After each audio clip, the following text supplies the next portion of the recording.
Good evening. Today on the Mid Mel podcast, we're going to be talking about tariffs. What the hell's going on with that? And we're going to talk about the stock market. What the hell's going on with that? And are we going into the crash? And we got Jimmy Hart here. Well, you know what? I was watching TV a while ago, and that's what I was going to ask you about. As a businessman, you are. What about the tariffs? What about the stock market? What about everything that's happening, man? What's going on? There's a lot going on. Well, tell us about why? it. Because we got a president that likes to stir up some shit, baby. All right, what's going on with you? Let's get that out the way. By the way, Rafal, can you buy these mugs online? God damn it! Yes. Buy a mug, baby. Every morning you can have coffee with me. Why not? All right, Jimmy, what's going on with you? First of all, I wanted to talk to you maybe off camera later on about opening up at John's Pass the brand new Jimmy Hart's Banditos Tex-Mex Cantina. I want to do that. You know, your wife called and she makes salsa. Haven't you gringos stolen enough from the poor Mexicans? Listen, now you want to open up a restaurant.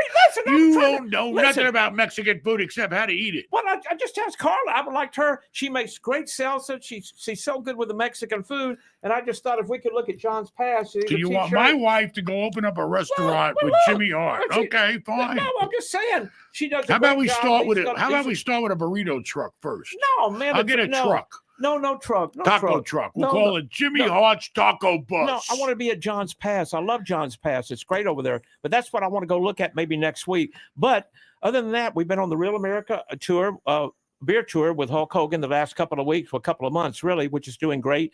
But how many cities have you hit? Oh, my God, 15 so far. 15 cities this guy's been running around to. He's never here. And plus, I did the NASCAR thing a couple of weeks ago. Our driver, Ricky Stenhouse, came in. Private, aren't you? Ricky Stenhouse, no, he came in number 10. Are. And so everything's going great. You're doing a lot of private flying lately. And we have.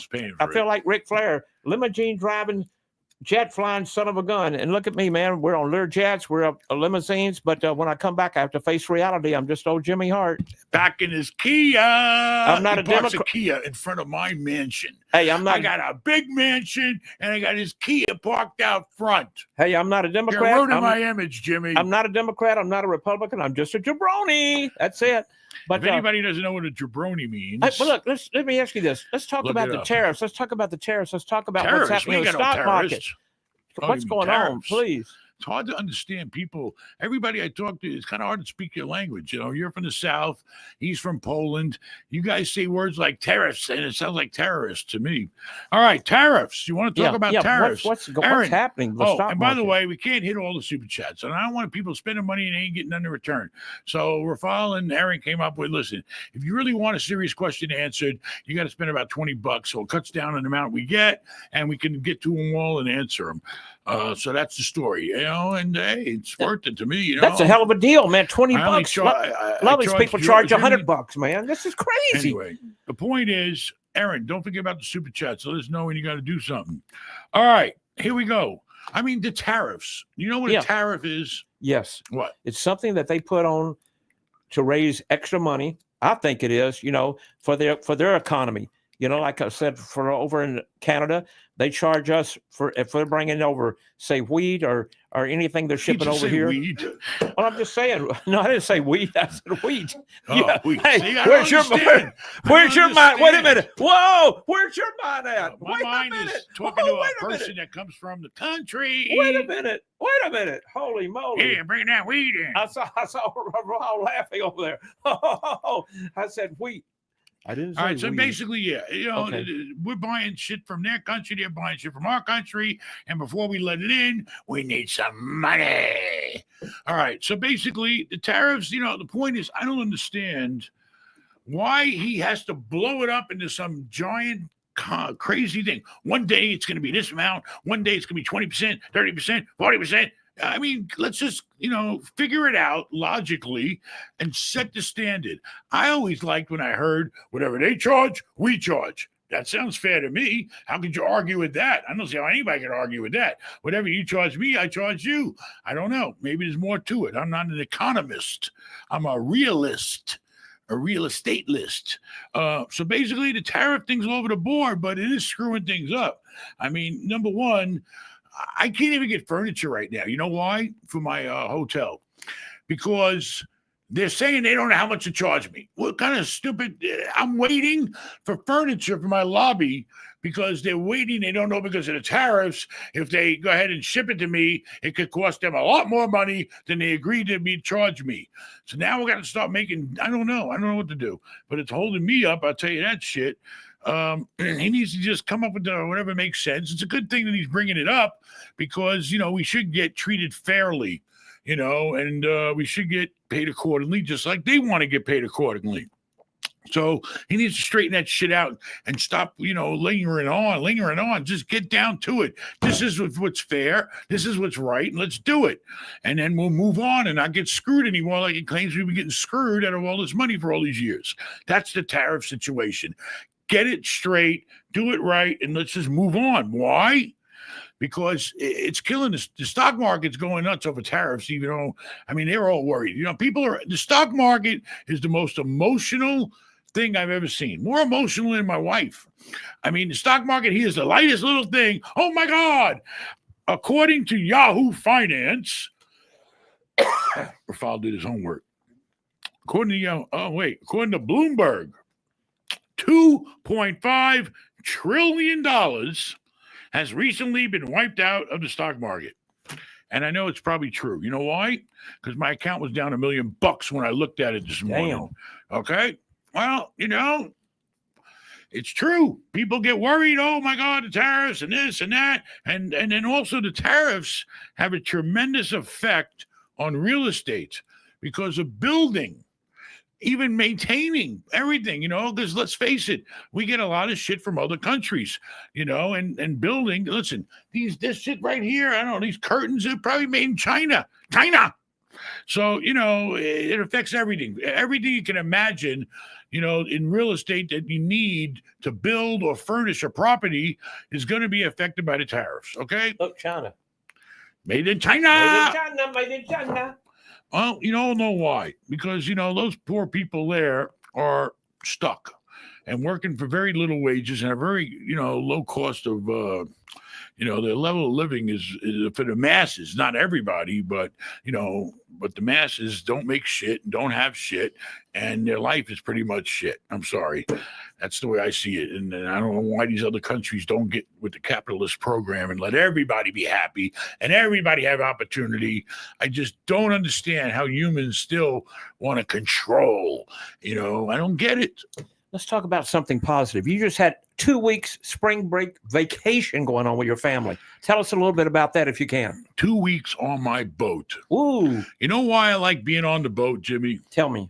Because when I'm out on that boat in the middle of the goddamn ocean, there's no, I was going to use the F word, so real estate.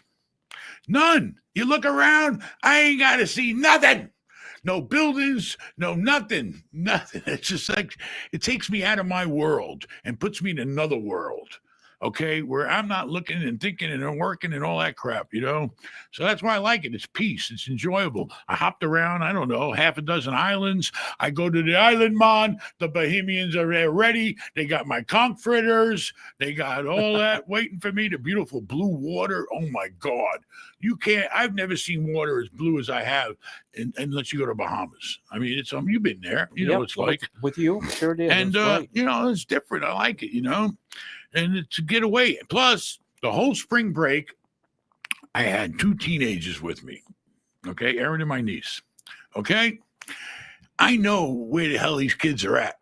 Okay, I know where my teenagers are at, and I know what they're doing. Okay, so it gives me a sense of security too. That they're not out doing shit while I'm out gone, and who knows what. I got control over them. But Erin's turning 18. So the bird cage is opening. I already turned 18. You already turned 18. Oh, my God. Oh, my Well, get the hell out of here then. What are you still doing here? He ain't dumb. He's going to stay here as long, Yeah. stay here as long as you can, baby. I'm telling you that right now.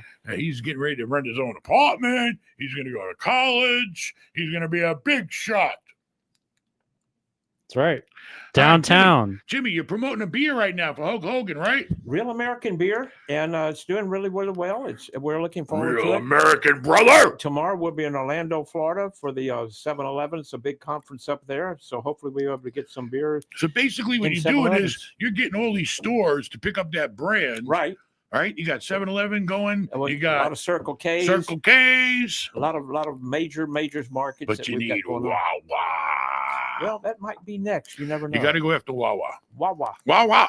Wawa. You know, and so that's great. So you're going around promoting it, and I heard, I don't want to say everything I heard, but you got some pretty big crowds showing up for these things you're doing, right? A lot of people up to see the Hulkster. You know that he's still very, very popular. But But I'm sure they like seeing you too. well, they do. But still, Hulk's still the man. But we we have a lot of crowds. We try to get at least 250 people signed a day. And that's the But problem. we're having You know, 800 or I 900 understand people there, so completely. it's really hard. I completely understand.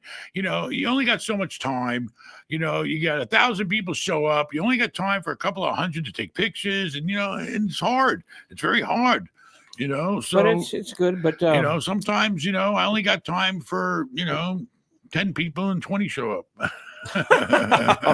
listen, let me I tell you, got time. everywhere I go, and I'm not just saying it because you're here with me, but I don't care what airport I'm in, no matter what I'm doing. There's always on one of these tours I'm on each week, somebody will come up and go, "Hey, we saw you on Ben Mala. What's he really like? What's he doing?" I said, "Man, he's living the dream, man. He's I'm got not a living a beautiful home. nightmare His family's sometimes." beautiful. He's got boats." And I said, Sure. he complains all of that. "Man, the stock market's killing me. I'm going to buy a Batmobile. Oh, the stock market is killing me. I'm losing so much money. I'm going on vacation. Oh, the stock market is," I mean, every time he gets depressed, he goes and buys something. I've never That's seen how you anything cure like it. depression.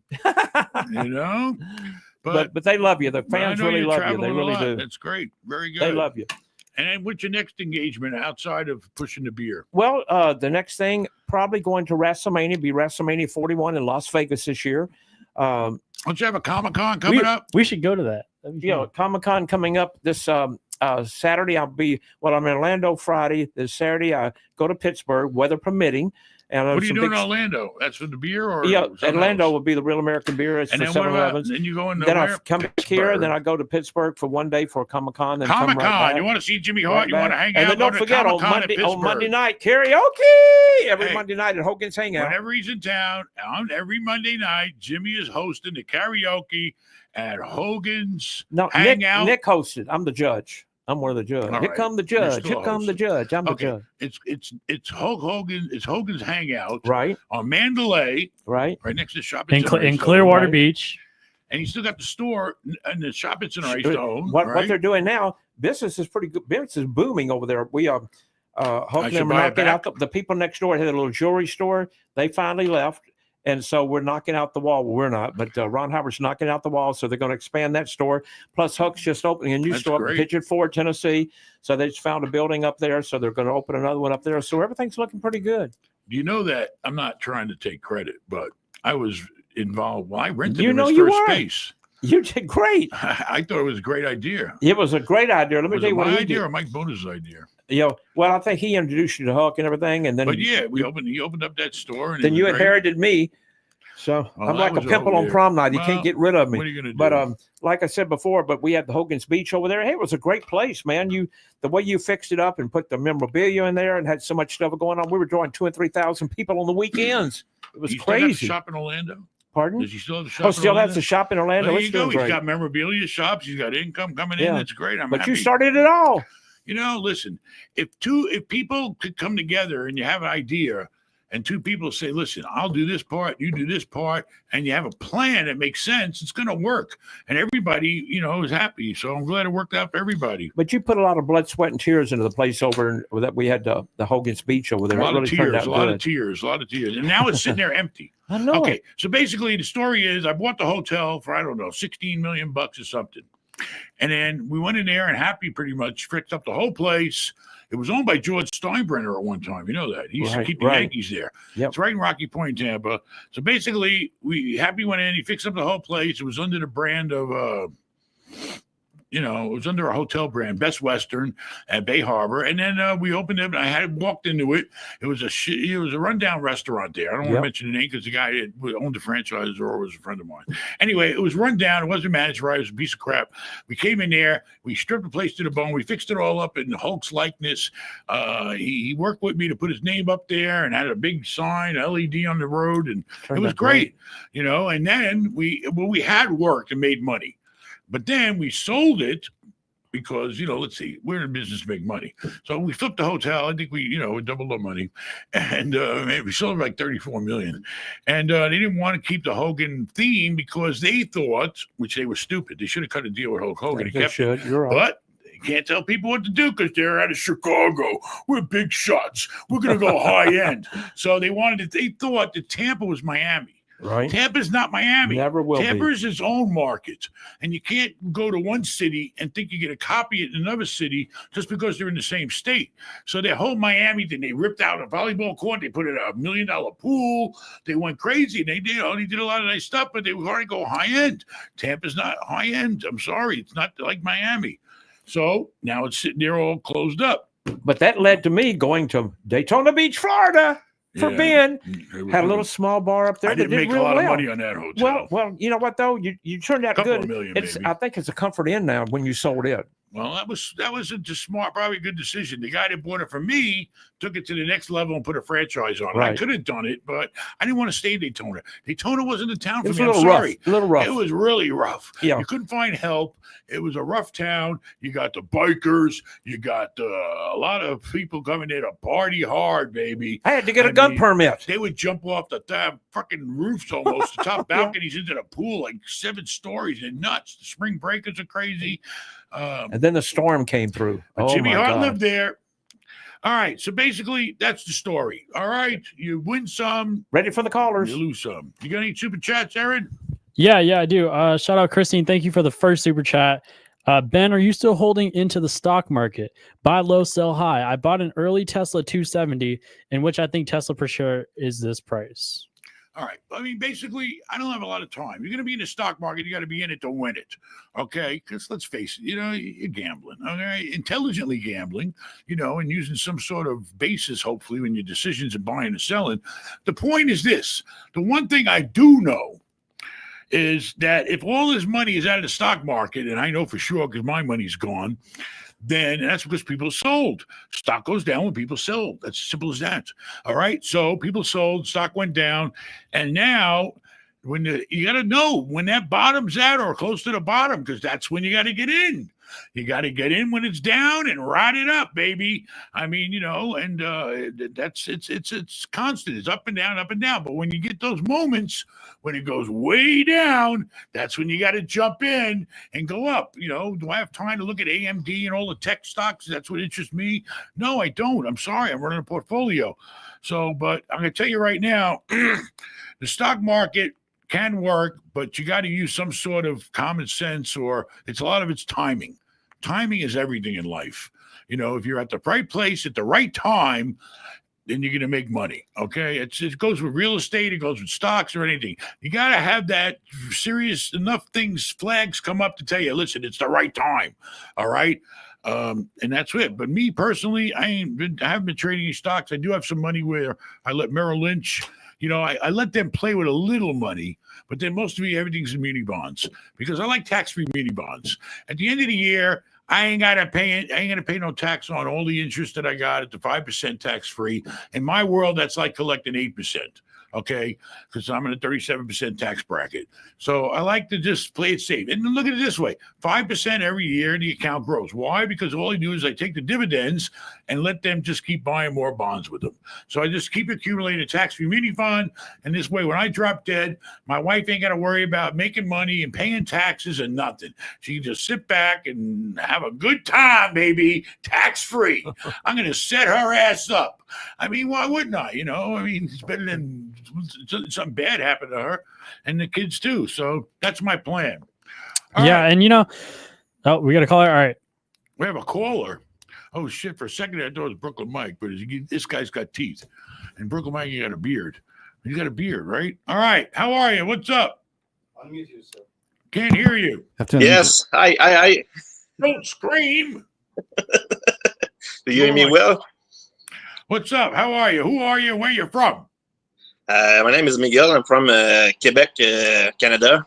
So, Oh, parlez-vous français, monsieur? bien sûr. What's up, Frenchie? But right now, I'm running my business. I got an eBay business, and I find it interesting that you speak about the 25% tariff that going to apply on a lot of stuff coming from Canada, as I sell a lot of stuff to US, so it might break my business a little bit, but I might be okay. But I want to know, how would you... You have Amazon there? Yes, but Amazon costs a little more to sell Amazon. there, so... Amazon almost sounds like a French word, Amazon. You don't have the Amazon trucks running around everywhere in Quebec like we do? Oh, they closed the warehouse, so Amazon go down a little bit the service. When I ordered before, I was having it the day after, and now it's like 3 or 4 days after, so it's really it's good. All right, well, we haven't taken over there yet, but we're coming for you. All right, so basically you're selling stuff on eBay, you're making money, you're in Canada. What's up? What do you want to do? You want to buy I want to save some cash to buy my first piece of real estate. I never got any chance to own a real estate before, so I'm looking on it. And you're looking in Quebec where you live, in that area? Yes, on the south shore of Montreal, and maybe more in the center of Quebec, where I know a little bit Fred Cote that you meet in Montreal when you get there, the guy with the kidney problem. You know the guy that I met? Yeah. The one that had no kidneys? Yes. Very nice guy. I might do something with him. That kid was unbelievable. This kid is going through so much with no kidneys and all the treatments he's got to take. Have you heard or seen from him lately? Is he okay? I see them on Facebook. Lately was selling a multiplex for so he's okay. That kid, he wasn't letting nothing stop him. Nothing. Yeah, exactly. He got a lot of weight to here, so keep going. Keep going. He's a nice guy. He's smart. Yeah. He's nice, and he's dealing with something that no other human being would ever be able to deal with and do what he's doing. Unbelievable. But we went to Montreal. They treated us very nice there. But I don't know. Canada's very hard, but there's always a deal somewhere. So you got to find the deal. You have to find a deal, monsieur. Or what's the closest border to the U.S. you got? Who's the closest border to you? Vermont. Vermont? I don't know, monsieur. You can go get a chalet and rent it to the skiers in Vermont. But, I mean, how far away is it? If you got your car and to drive there, how long does it take you to get to Vermont? 2 hours approximately. 2 hours? Yes. That ain't too bad. It don't hurt to look. What people don't realize is that you can look everywhere. I don't know if you can, how hard it is to buy a property outside of Canada if I want to buy in the U.S., let's say. Well, how much money you got to work with? Not a lot for now, but I'm packing it. How much money you got to put down to buy something? Are you going to buy it to live in and rent out, or what are you going to do? Are you paying rent right now? My first place that I want to buy, I want to live in it, and after that, we're going to grow from there. Are you paying rent right now? Yes. How much? Not so much. I pay $9.20 every month. $9.20? Yes, the equivalent in my sector is about. It might pay for you to buy something and stay there. I don't know. It's up to you. But listen, the point is, you got to get out there and find a deal and make a deal. And now is the time. I don't know about the Canada market, but now is the time in the U.S. And I think our real estate is pretty much the same. Now's the time to lowball the shit out of stuff. Look for the stuff that's for sale, but ain't selling. Those are the people you want to stick it to and come in with a low price. I mean, that's the way it is. If you ain't selling, listen, it happens to me every day. People make me lowball offers all the time in the millions. That's the market, and sometimes I'm going to say, you know what? I'll make a deal with this guy. I may not go as low as he wants, but I might come down enough for him to come up, and then we make a deal. Right now's the time to find stuff that's not selling on the market. But this is basically what I do every day, because with my eBay business, what I do is find some stuff that are really like I explained my message when I write to Rafael. I like I buy stuff like 10 cents on the dollar and resell it for the real value after that. So this is where I do my money. So I want to bring that to the real estate after that. So maybe I could watch 1,000 deal a week and find some. One or two, because like you said, then that's what I like to do. I like to do the number. Keep making as much money as you can and start looking for a real estate deal. That's all you can do in life. All right, we gotta go, Monsieur. Au revoir. Moi, how do you say it? How do you say thank you in French? Merci beaucoup. I'm not sure. You don't know. He's from I wanted Tennessee. to ask him if he knew the Rougeau brothers. What know about French? The only thing French he knows is French fries and French toast. French fries, baby. French fries. Jimmy love him some French fries. Fried potatoes. Jimmy, the Waffle House is closed down next to my hotel. All of them are closing down. No, this one got hit by the flood. No, but all of them are really not doing very good business. I pass by them all the time, and there's hardly anybody there. Jimmy Hart likes Waffle House. Why? Because he lived on the road. He could be the picture of the Waffle House, man. I love it. All right, what else we got? All right, shout out Corey Sprock. Thank you for the super chat. What are the dumbest things your kids spend money on that really makes you mad?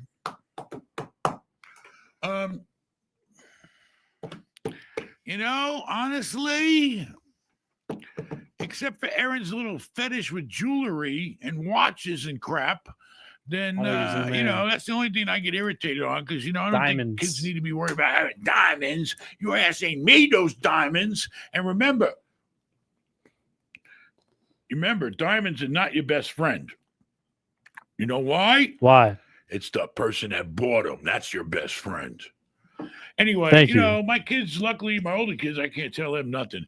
And I don't, because they earn everything they got. I don't pay for nothing for them. And this one here and a couple of nieces, I don't know. It ain't hurting me, so I ain't worried about it. But just Aaron and his jewelry. We're going down to New York City, and he keeps talking, I want to get a choker. I want to get a choker. Whoa. If he said the word, I want to get a diamond choker one more time, Hold on. To clarify, it was not a choker. It was a tennis chain. Tennis. You don't even play tennis. Your mother does. Go steal one of hers. Anyway, finally, I figured, we're going to get the hell out of New York. We ain't going to buy him shit. Did he really just say choker? I'm walking down a damn jewelry street. The street with all the jewelry stores on 47th Street in New York. Right. I think it's in between Broadway and 6th Avenue. All right. Every street is a diamond of jewelry. It's a Hasidic Jews. And I figured, let's get the hell out of here. I know my wife's only window shopping. All right. No, right before we're ready to leave the goddamn street, the goddamn little Jewish guy with his tails hanging. Benjamin, I want to show. Come on, I'll make you a good deal. And next thing you know, the guy's got us going up in an office building through tons of security and takes us into a room. And that's where they do the real deals, up in these buildings, not in the jewelry stores down below. So we went to the guy that sells to the goddamn stores. And I don't know. I guess he made us a good deal. I couldn't believe it. This was what amazed me. Did we not walk out of there with jewelry, Aaron, without paying? We did. Unbelievable. Not just one. We walked out with a tennis bracelet that I have on now and a tennis chain without paying for it. He had to ship us one of them, I think, because he had to make it bigger or something. He did ship. Yeah, anyway, he extended a chain for me. That's right. This day and age, the guy, even me, trust me for I don't know, whatever it was, thousands of dollars. It was not a choker. Whatever. All right, what else you got? All right. Let's see here. All right. Shout out Jason. I have a condo worth $150,000, 80 plus in equity. That cash flows $600 a month at a 3.2% rate. Would you trade this for 2 duplexes, both $200K at 7% interest with 25% down? I met you at your house a few weeks ago. You met me at my house. Why, did you have a private meeting? No. Maybe on the beach or something. It all boils down to cash flow. All right. If you're only making $600 a month, all right, yeah, you got that low interest rate. But the problem is this, it's worth 150. What how much do you owe? You don't owe much. You probably owe, I don't know, anywhere from 100 to 150 on it or something. So, it's not that big of a number because you're saving a couple of points, few points on interest, well, in your case, 3.8. So anyway, yeah, your interest is going to be double now.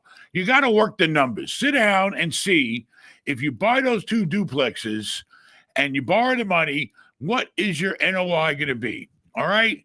If you could take something that's making you $600 a month and turn it into something that sounds like 2 duplexes should be making a lot more than that, then you do it. All right. You always got to take your money and put it into something that's going to make you more money. That's the way you grow. So sit down, work the numbers, or go to benmail.com and do a consult with me, and let's figure it out. I know in 15 damn minutes, we can figure out a couple of duplexes and a condo. All right? Hey, Ben, let me ask you something. With everything so shaky right now in the whole world, it's now the time to really jump in and try to buy something? It's always a good time to buy something if you're buying it right. It's simple. It doesn't matter. If you buy it right and you know you're going to make money, then it's a good time. I used to pay 10% interest when I started in real estate, and I was happy to do it because I was making money. The numbers worked. I paid less for the real estate. I paid more for the interest, and it all kind of balances out to the same return. The point is, if you buy it right, you're going to make money. All right? That's life. Interest rates go up. Interest rates go down. Honestly, 7, was 7% for many, many, many years back when I started in real estate. I was happy to get 7. That's when I graduated from the hard money guys and the C lenders to the B lenders. I got to 7s. All right, what else you got? All right. I own a few apartment in California, and one of my tenant is suing me for BS claims. Insurance attorney is handling it, but it is driving me crazy to the point where I want to just sell everything and put it in the S&P 500. But it's a bad time to sell. What do you have any advice? The problem is, you're in California. That's why I got the hell out. I left California because I had major lawsuits.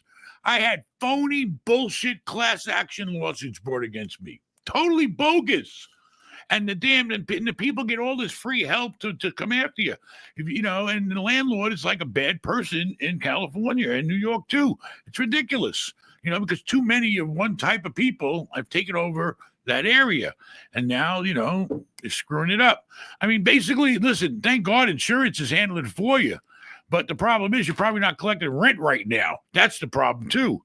So, I guess if they're suing you, you're not gonna be able to throw them out. So you gotta clean that mess up. If I was you, I'd clean that mess up, sit down and look at what exactly equity do I have in this property?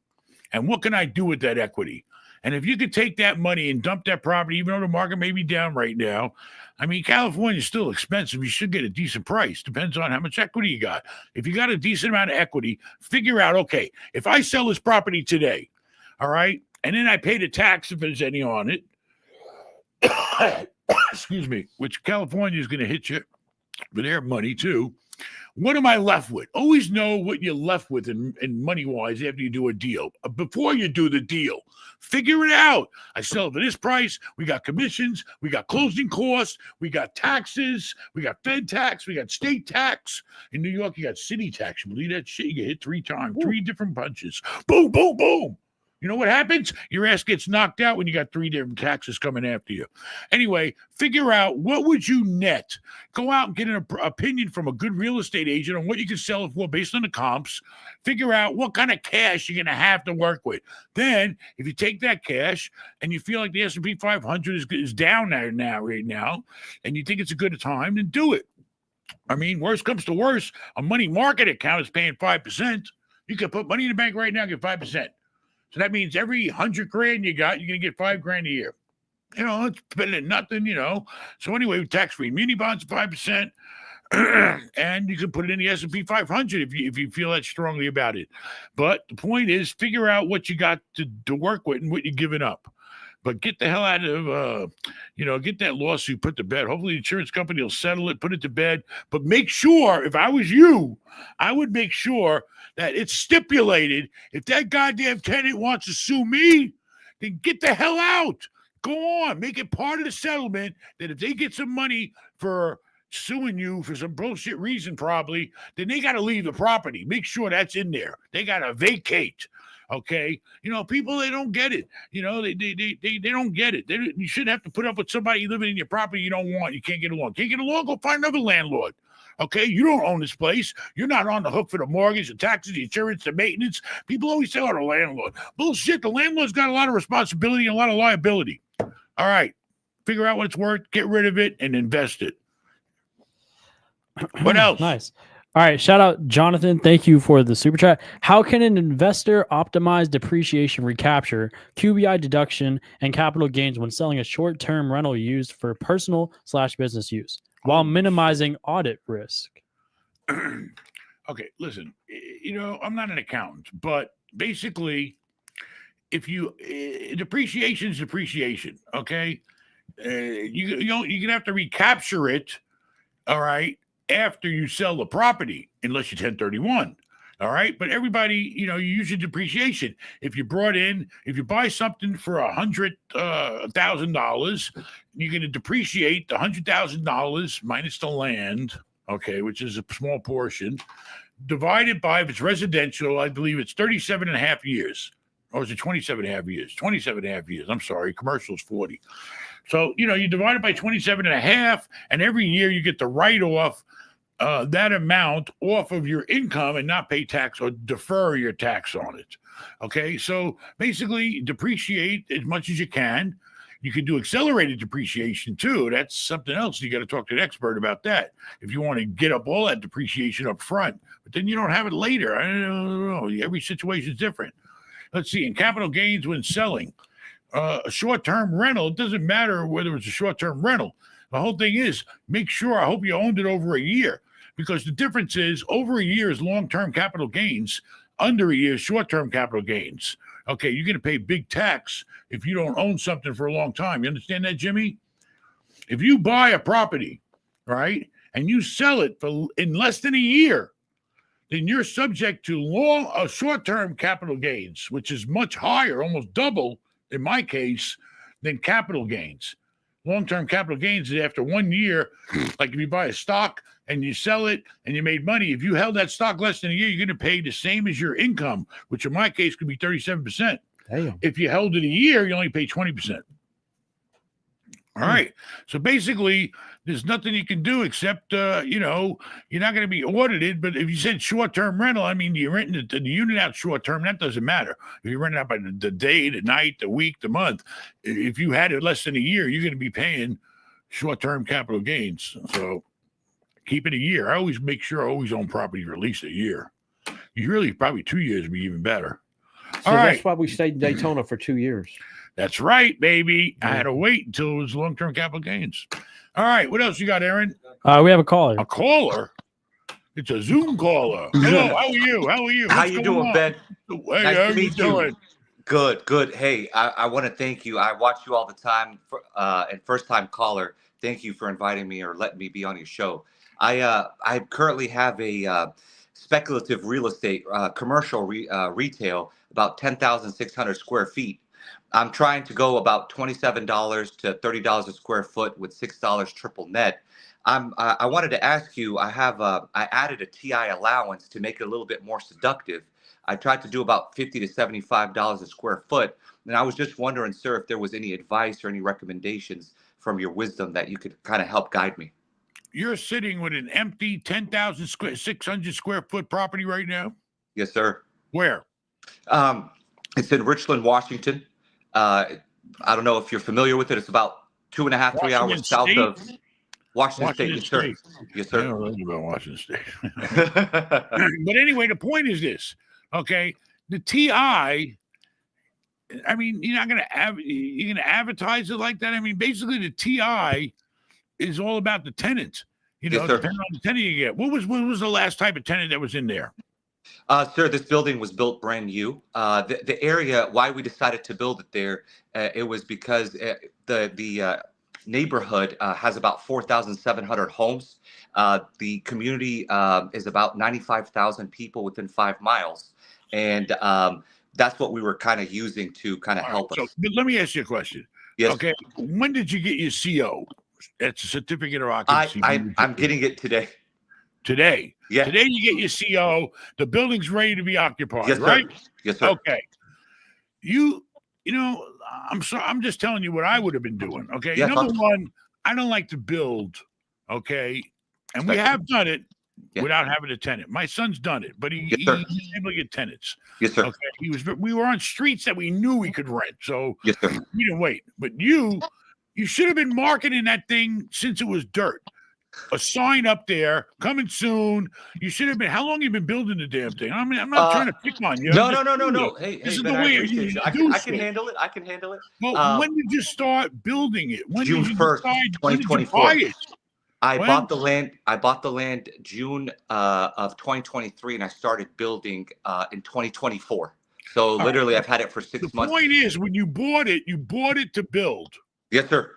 All right, what'd you build? Like one unit? You didn't chop it up? No. Is it a retail? What is it? It's retail. Retail, 2-story. 2-story? Yep. I know. You're not a big fan of those. Why would you do 2-story? Is that street that busy? For the most part, sir, there's nothing. There's nothing there. Traffic count.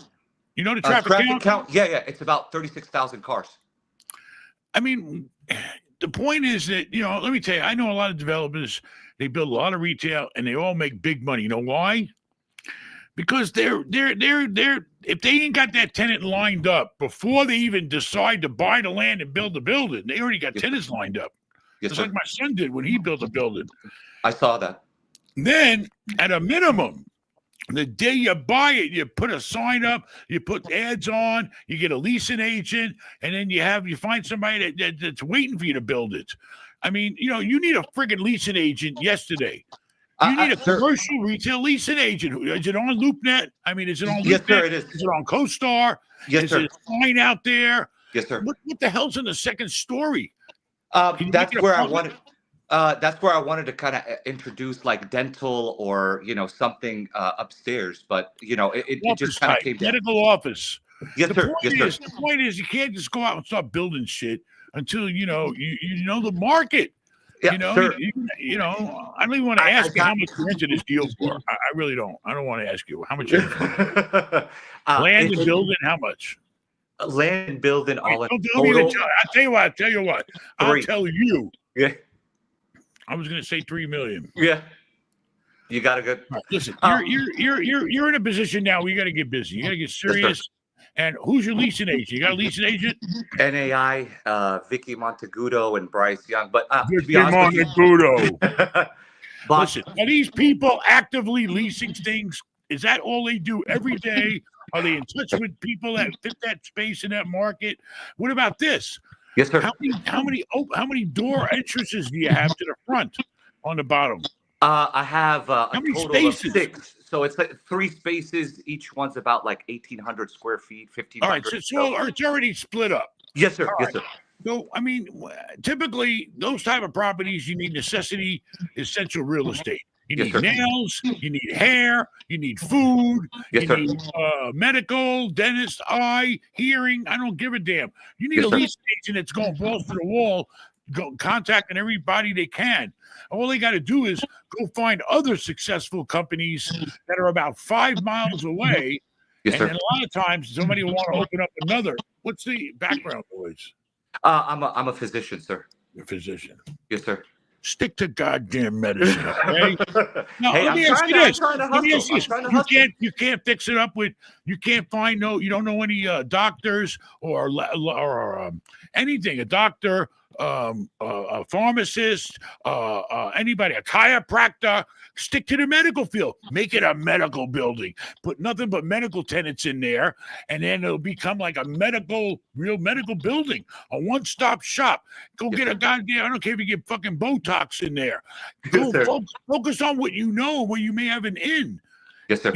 Try to break in. Is there any way you can get a hold of and market it towards the medical people? It's a little bit challenging in the context of, some of the people that wanted to, they transitioned right before the building was complete. A lot of doctors are going away from private practice too.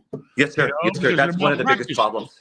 Yes, but eye doctors are still good. Yes, dentists are still good. Anything that has to do with oral Anything sir. that you'd have to get out there and find maybe some other guys that are successful that want to open up another office. Hey, Ben, just, I rent to a skin guy. He Yes, does sir. skin stuff, and he owns like 12 offices. I got you.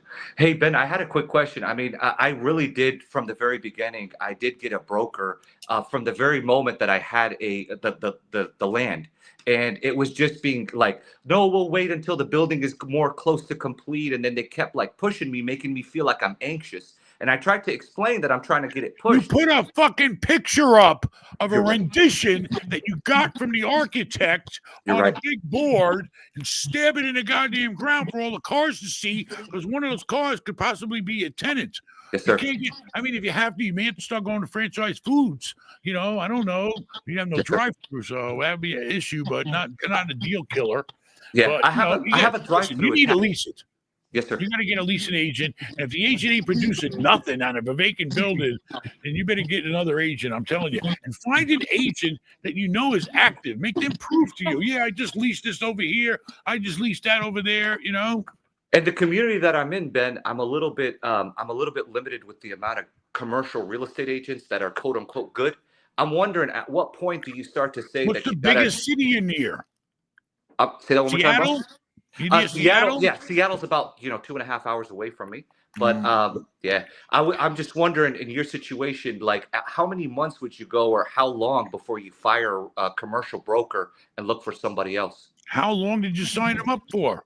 Well, I mean, I have a clause where I could get rid of them for like $2,800, so there's nothing keeping me. But I signed for a year. How long has he been working on this? This new one, because I fired my old one, I got a new one. This one's been doing it for now, like maybe 2 months, 3 months. You got to stop. The point is this. Yes, sir. You got to be in touch with them. Okay. Yes, you got to sir. constantly be talking to them. You got to need leads. Show me your Yes, sir. leads. Show me what you're doing. There's all kinds of sites that he's should be activating or using where people are looking for stuff too. Yes, I mean, sir. he's got to be in that circle. I got to lease an agent whenever I need something leased, and then we try to lease it ourselves by putting signs up. Is there a big sign on a place? You better believe it. I have a But does it website. I've show done every LinkedIn. type of square footage you can use? Yes, sir. You need Everything. a sign that says, what's the smallest? 1,800? 1293. Okay, so you need to put up there from 1,300 to, I don't know, they go 10,000 if they want. Yes, I guess sir. no, it's 2 levels, right? Yes, sir. Or you could put 1,200 to 10,000 square foot available. And show them that they have every option in between, Yes, sir. And it's all about leasing. You never should build until you know you got tenants lined up. So I really hope that you get some tenants in there, but you better start thinking about the medical field if you're in the medical field. All right. Good luck to you. All right. Shout out Evan. Thank you for the super chat. Honestly, Ben. I hate hearing shit like that. It bothers the shit out of me. People invest millions of dollars and they ain't got the right plan, and then and it doesn't work out. Sometimes people build in a bad location too when you think it's going to be great. I've noticed just by being with you, you've got to have whatever you have, no matter what kind of building it is, you've got to have easy in and easy out. Easy in and easy out, baby. What do you got, Aaron? Yeah. All right. Shout out Evan. Thank you for the super chat. Ben, I found a sub $2 million deal in small town Texas for manufacturing building, 4 times less than big city comps. Any other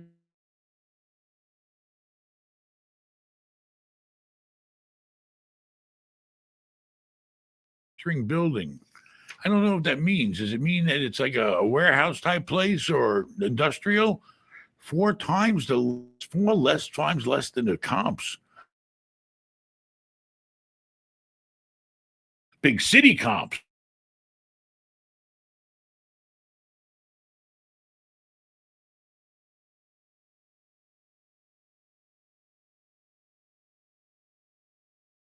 Okay, location. You got to get real comps in that area, because normally, when a deal normally is. So make sure that you can, if the place is empty, you can fill it. And it's a demand. Everything is supply and demand. You got to make sure that doesn't make a lot of sense, because I don't know if you can draw people from there to come there. Maybe you can. I don't know. Going on in the market.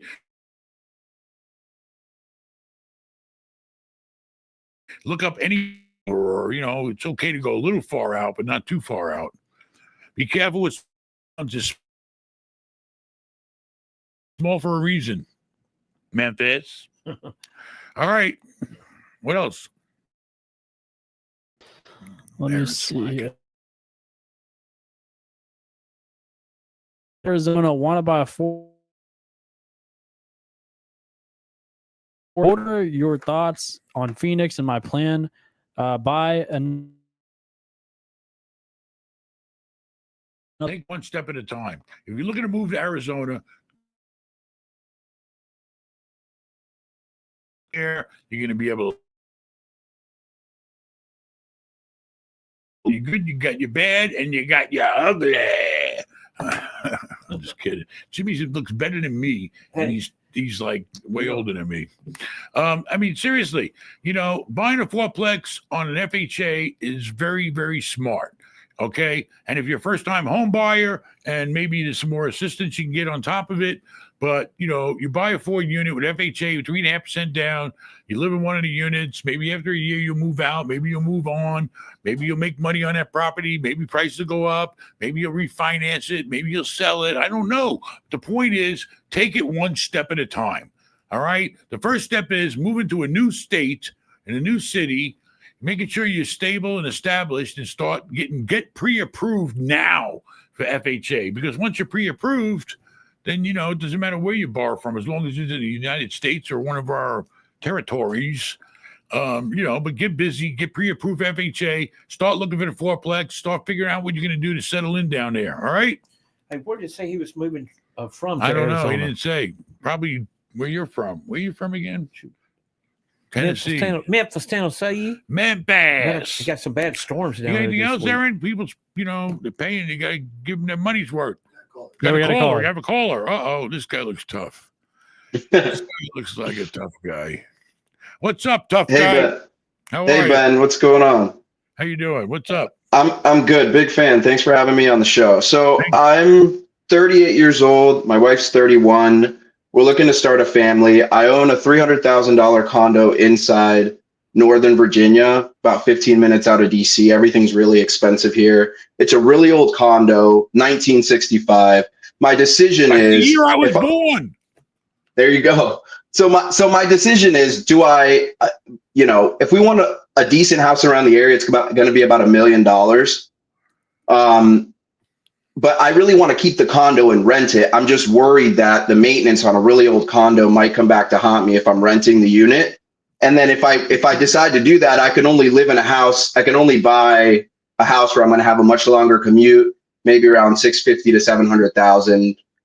Or I could go into retirement accounts. I have maybe close to $1 million, but 80% of it's in retirement accounts. So I don't know what to do. And what would you do in my situation?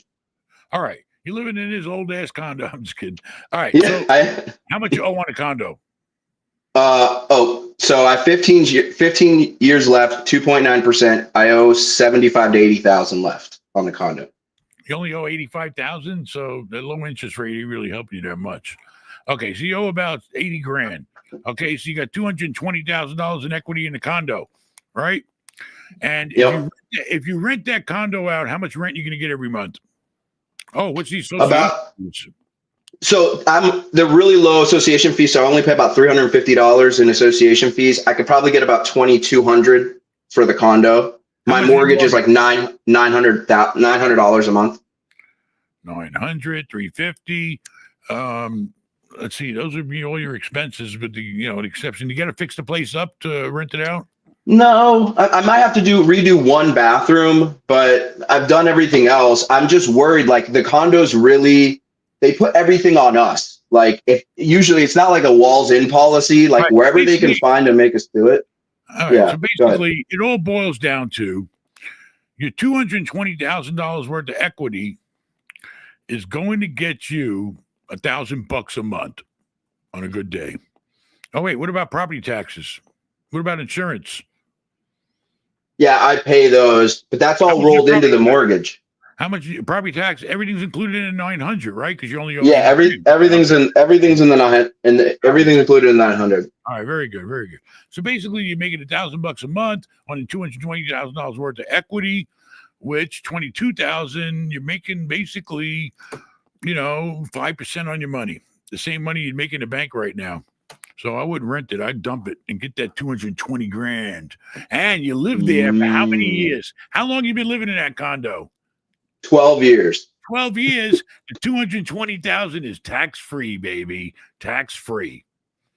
Okay, perfect. I get my hands on a 220 because you're not sitting on a lot of money liquid except your retirement, which you don't want to mess with.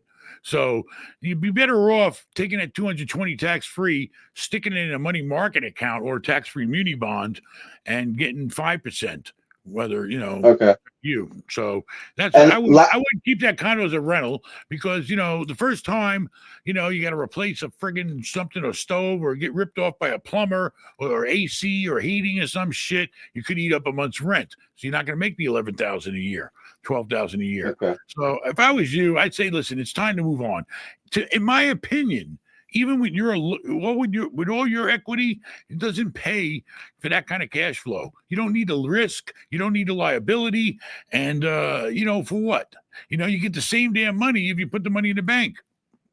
Well, yeah. Let's see. And last question, no hesitation at rates being so high to getting into another property. The rates are the rates. Okay, you're not giving up that much. You're only paying how much? You're paying 2%, 2 something. What are you paying? 2.9. 2.9. I've got 12 years left. You're paying 3%, but you're only paying it on 80 grand. Okay, you're only paying on 80 grand. 80 grand at 3%. 80 grand at it's about costing you 2,000 a year. You're not really. It's immaterial almost. For somebody like yourself. Now that new house. You're gonna have to pay to what? 6? Did you go? You look around for a mortgage yet? It's about 6.5. Yeah. I mean, you're gonna have to pay that 6.5. But see if you can do it adjustable. Because if you can do it adjustable, and I'm just giving you my opinion, I know it's risky. I don't have a crystal ball, but I don't believe we're gonna see rates go up. I think we're gonna see them stay and maybe drop. Okay, so if you can get an adjustable rate mortgage and the rates go down and you go down with them, okay, you might want to look into that. Okay, but it's life. I dumped that guy. I get rid of the condo. You had 12, 13 good years there. You got 220 grand equity in it. Take that money and run, baby. It's tax-free money. So and then just buy the house and live happily ever after. Thank you, Ben. Awesome. Appreciate it. Thank you so much for the advice. Thank you. All right. Goodbye. Bye. Jimmy Hart, the mouth of the South. You probably just saved that guy a lot of stress. I didn't save him, but whatever. I mean, you saved him a lot of stress, a lot of he got an opinion, risk. He got an opinion from somebody that cares, because I do care, to give people, what I would do. All I could do is tell him what I would do. And so far, with the exception of meeting Jimmy Hart, it's worked in my life. Hey, where do you say he lived? Virginia, but near Washington, D.C. Damn, that's a lot of stress right there. He there. said North Virginia, not West Virginia where you hang out. That's a lot of stress. That's where Jimmy liked to hang out. He liked to go to West Virginia. Yeah. Whew. Yeah, his family down there making that moonshine. I think I'd sell and get out. I mean, basically in life, you got to keep moving on in life. He's got 220,000 equity in a condo. It don't pay to rent it out. Okay. I'm not a big believer on renting single family condos or houses out. You don't get that much cash flow, especially if you're leveraged. You need multiple people paying you. One person paying you, if that one person ain't there and it's vacant, and you're in the hole. And, they got an expense that something happens, it goes your whole month's rent. I like to have multiple people paying me. I'm not a big fan of single family rentals. Okay. What's the average down here, Ben? Somebody rented a condo down here that's pretty well decent. Depends where. If somebody rented in Clearwater. Did you say Clearwater? I mean, if you want a decent, nice place, it depends. 1 bedroom, 2 bedroom, 3 bedroom. It's going to, if you're going to rent it, a decent rent around here is going to be a couple grand a month, I guess. All right. For a small place, probably $3,000 if you want like a big 2 or 3 bedroom. I don't know. All right. Shout out Daniel. Thank you for the super chat. That's why people are renting right now, not buying. I have around 1.2 million in equity across my 3 properties on ARMs at 4.25% due in November 26. Should I refinance and pull equity out to try to find new deals, or should I get a line of credit or keep stacking cash flow? I mean, the point is, if you want to grow, sometimes you got to give up something to get something. I have sold and refinanced a lot of properties because that was the only way I could do my next deal. Otherwise, I'm sitting there like a schmuck. No, not calling him a schmuck, but I was sitting like a schmuck. I can't do shit. All right, I got this property here, but I want to do another deal. Well, the only way you're going to do it is you're going to have to go get the line of credit if that gives you enough money. If you can get a line of credit as a second on it, then do that. But if you don't want to give up that, you got 1.2 million equity, but how much does he owe that he's paying the 4.25 on? I don't know. You need a bid and buy like a consult.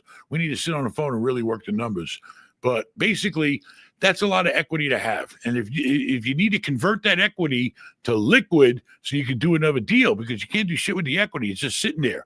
You got to tap that equity, baby. Tap in some of that equity and get that money and go out and make more money on it. Hopefully, it's going to make you more money if you buy the right deal. So you got to tap the equity. You have to. You can't grow if you ain't got the money, cash sitting in the bank. Otherwise, you want to sit around and save money. That's going to take a long time. I need money now, baby. So I go knock on the bank's door and I say, give me money. And they give me the money and I go out and find another deal, make more money on that. And you just keep doing it and doing it and doing it. LL Cool J had a song like that. Doing it now. That's why I used to listen to it and make me want to get out there and do deals. The song was about doing something else, but I was teasing him for making deals. Doing it now. You brought down here was that Brenda's wedding? This is how we do it. This is how we do it. What was his name? I can't think right now. What? No, his name was Montel Jordan. Montel Jordan. Yeah, this is how we do it. He came. He was a great guy. Him and his wife were fabulous people. They got on a plane out of Georgia. They came down here. They performed at her wedding. It was great. Great people. Great guy. All right. What else we got? All right. Do you know a commercial sign guy about triple net in Georgia that the survey company missed the pylon sign on the property? Now I have a 150-foot non-conforming sign on my property. I want to monetize it instead of taking it down. You got to pickle it. You're going to have to just figure it out now because you got a commercial sign. Do I know a commercial sign guy? I mean, you already got the sign there. So what's the sign guy going to do? Well, you need somebody that bought a triple net in Georgia, survey company missed the pylon sign. Well, get it resurveyed if it's on your property. I mean, if the survey's screwed up, how come you can't go back to him and say, hey, you forgot the goddamn sign. It should be on my survey. Okay? And so then I don't understand how it's non-conforming. If it belongs on the property and it was permitted to be there and it's been there, then it should be conforming. But the surveyor, if he screwed up, go back to the survey and say, get this on my damn survey, this sign. Make it conforming. You should be renting it out and getting income from it. Somebody, you must own it. If you own it, you're entitled to income from it. It's 150 foot. That's like a freaking giant billboard, isn't it? Yeah. Yeah. So you need to go back to the surveyor if you need it. I don't see why if you want to rent that sign out, what's the problem? I don't understand what the problem is. I don't know. I would just look up commercial billboard get somebody company, who wants to put a sign up there, a specialist. Start paying me. But, talk to the survey. Start with the surveyor. Find out why the hell it's not in your survey if it's on your property. All right. I don't know. What else? All right. Hi, Vin. I'm currently getting my accounting degree, and after that, I'm planning to get into real estate. In one of your videos, you suggested to get a real estate license. Should I do it after getting into real estate or before? Listen, it's always a good time to get a license if you're really serious about using it. And if you have an accounting degree, accounting and real estate go hand in hand. Okay, so you definitely having an accounting degree and also being in real estate gives you 2 careers that you can work at the same time and interconnect with each other. Okay, because let me tell you, a lot of real estate agents are not accountants, and to find a real estate agent that understands accounting, that would be a blessing. But I have to, That would be really good because now you could really help people selling real estate, understand it more, money in, money out. So it definitely comes into play with big commercial properties, knowing accounting. So I would get the license right now. It's only one course, one test. Most of it's online, whatever state you're in, and get it. Okay. And his name is Escalante. I wonder if he speaks Spanish. If you speak Spanish, you definitely get that license. Hey, what was that dude a long time ago that worked for you? You kept sending to get the real estate license. He kept failing. What was his name? Remember, I forget his name. He worked for you. What was his name? Number one, I don't want to bring it up. Number two, he didn't fail anything. So you're wrong again. You kept saying he kept wrong. You said he kept failing. I never said he failed. He never failed. Well, he didn't pass it. Okay. He passed every fucking course he had to take. I mean, I pushed him. Anyway, you always bring up the worst shit I'm just asking at the worst time. Well, this guy brought it up. I'm just asking who worked for you. You like always sticking it in there. Ooh, this guy failed. Ooh, this guy did this. It's not that hard. It's a guy got an accounting degree. If he went to college and got an accounting degree, the guy that I helped didn't have a high school diploma and he passed everything. All right. This guy's got an accounting degree. He don't even have to take, if he wants to be a broker, they won't even make him take certain courses because he has an accounting degree. He's already qualified. Anyway, no offense, but you're the one that told me you were just. Why don't you get a real estate license and sell the 55 and overs? I don't want to do real estate. You should. I bought a duplex. You should go into mobile homes. That's what you should do. You could be the king of mobile homes. All right. I bought a duplex. My mom lives downstairs. My tenant pays $400 a month. I live apart from the building. I owe $20,000 to the bank. I have to wait 3 years to avoid taxes. What should I do after the 3 years? Raise the rent. Listen, you got your mom living in one of the units. You got another tenant paying you $400 a month. I mean, I don't know. You're not really cash flowing, I would think, after you take you in your mother place. I don't know if she's paying you or not, but that's nice. I mean, basically, you got no cash flow. I mean, so, the point is, you owe the bank $20,000, but how much is the property worth? That's the big question. What's the property worth and how much did you pay? Because that'll determine, how much tax you'd have to pay. I mean, I know you're not paying no income tax right now on that because you got no cash flow if you're not collecting from your mother. You need to go to benmail.com and consult with Ben. We got to spend some time, go over the numbers. But, I mean, basically, I don't know. It's all about how much equity and what that property's worth. And then, you got to worry about your mother, I guess. So, I don't know. These are things we got to talk about in detail. But you're not cash flowing. So, honestly, I'm sorry. I would know how much money I get my hands on. And if you do have a tax bill, how much that it's going to be. And just move on, baby. Move on. But take care of mama. What else? Ben, I have a shopping center in Stockton. You can buy and flip and make a few $1,000,000. No, thank you. No, thank you. I spent a lot of time in Stockton. I was all over Stockton, and I'm not going back to California. But why should I make a few million when you can make a few million? That's the question, baby. So, if you got it or it's just a listing, you don't own it, I don't know, then if you're an agent, sell it. Get the listing on it. Find a buyer. If you own it, why aren't you making a few million? What did he say? He had, meaning you don't know if he owned it or not. So yeah, I don't know. Sure. But no, thank you. But I appreciate the offer. All right, what else? What else you got? Come on, let's go. Super chat. All right, hey Ben, I have $280K in a 1031 account. Need to identify a replacement by May 1st. Sorry. Looking from Tampa to Naples, nothing is penciling. What would you do? Okay. The thing is this. You have $280,000 in a 1031 account, but how much was the property you sold? Because you may have $280,000 and you might have, it might have been a $500,000, it might be $1 million property you sold. I don't know. You got to max that price that you sold for. Okay. And the 280 just has to be contributed towards it. Now, if the whole thing was 280, then you only got to buy something for 280. I don't know. It depends because 280 could easily be $1 million deal as a down payment. I don't, you got to figure out what kind of real estate do you want to buy. Do you want a duplex, triplex, a fourplex?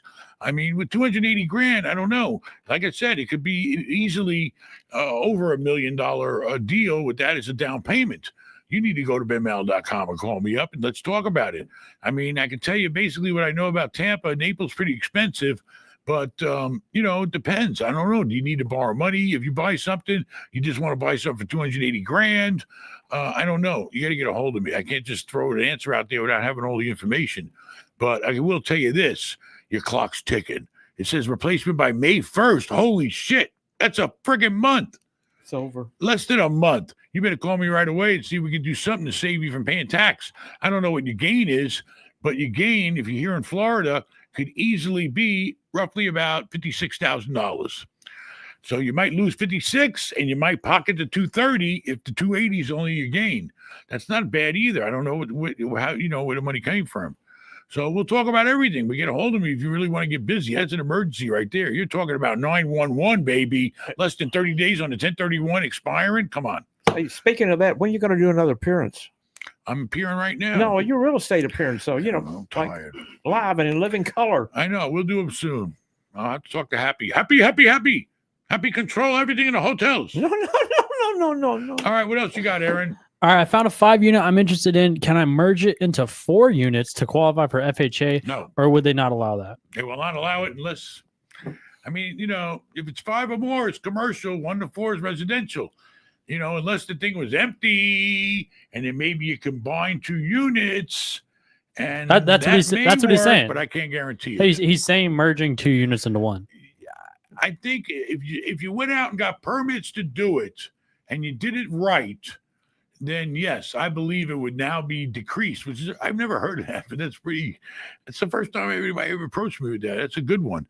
It makes a lot of sense, but go and see if you go to the city, why would they not want you? You're decreasing. They don't care about decreasing. They only care about increasing, with zoning and all the rules. So I'd hire an architect, engineer, whatever, go to the city, get a permit and make it into 4 units.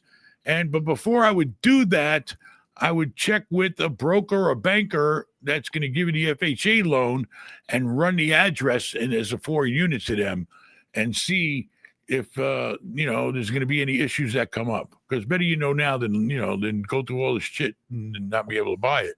So I would definitely find out, give them the address and tell them, it's going to be 4 units. So, and that's all And then, legitimately do it. And yes, it should work. But I can't guarantee it. But the banker will tell you it's working the FHA loan can tell you, yeah, it's no problem. It's 4 units. That's all they care about. I mean, what do they care? It's actually worth more than what you're using it for. So it should work out. But do your homework and find out for sure from the bank, because that's all you care about is you care about that FHA loan. So whoever's doing your FHA loan, talk to them and say, listen, here's the address. I wouldn't even get into the 4 or 5 units. They look it up and say 5 units, then you have to explain to them, say, well, I'm going to make it 4 units. And I don't know. Hopefully they'll buy it. Try. If not, go to a bank. It'll be a little more money down maybe if you plan on living there or something, You could say you're moving into it and you want to make 2 units, 1 for yourself, an owner's unit. All right. But that zoning is worth money, being that it's zoned for 5 units. What else? Hi, Ben. I'm in Seattle and I've been looking for 4 units with FHA for the past 2 years. None of the deals seem to cash flow. Is that normal or is it just a Seattle thing? It's a Seattle thing. Problem is they're drinking too much goddamn coffee in Seattle. It's that goddamn Starbucks juicing everybody up, and the prices are ridiculous. I mean, listen, Seattle's an expensive town, so what are you going to do? That's where you're at. You're going to have to branch out, spread your wings. You can maybe have to go out of your comfort zone. Maybe you have to start commuting if you plan on living in it or driving to the property. I mean, it's not easy to find a good deal in Seattle. It's like California. So, I mean, you can only do what you can do. I mean, I lived in San Francisco and there was no way I could buy shit in San Francisco. It was too damn expensive. So what did I do? I went to Oaktown, baby, and I bought the shit out of stuff. So, I mean, you can't control everything, but keep trying, keep looking, and lowball. If it's not moving, lowball the shit out of it. If it's too expensive, but it's been sitting on the market for over 60 or 90 days and it hasn't gone pending or nothing, then lowball the shit out of it. You know why? Because it don't cost you shit to lowball it. Okay? All they can do is say no or come down to a price that you can swallow. That's what you got to do in today's market, especially in expensive areas. What else? Shout out Tim. Ben, please sing Hava Nagila. Hava, Nagila, Hava, Nagila, Hava, Nagila. There's Miss Mahag. Who's Miss Mahag anyway? Is that a lady? There you go. That's all I know. Baruch atah. I don't know anymore. All right. That's a song they sing at weddings, by the way, for you Gentiles. I don't know why they call you Gentile. You're not very gentle. Just the opposite. What else? What else? You put guarantee on there, will be your all friggin' night. Minimum 20, and nobody hit that minimum right now. No more so. 20s. How do you feel, Ben? Huh? How do you feel, Ben? How do I feel about what? Just right now. Are you good to continue, or? I mean, I'm here. You got people paying or no? People want questions answered? Are they paying money? They can't take people's money without giving them something. Goddamn Polacks. And you're not in freaking Poland anymore. I keep We telling you take that. money. We give nothing. It's not the way it works in this country. And foreigners got to learn that shit. I'd be scared to buy anything now. It's so shaky. The economy, just everything's going on, man. Ooh.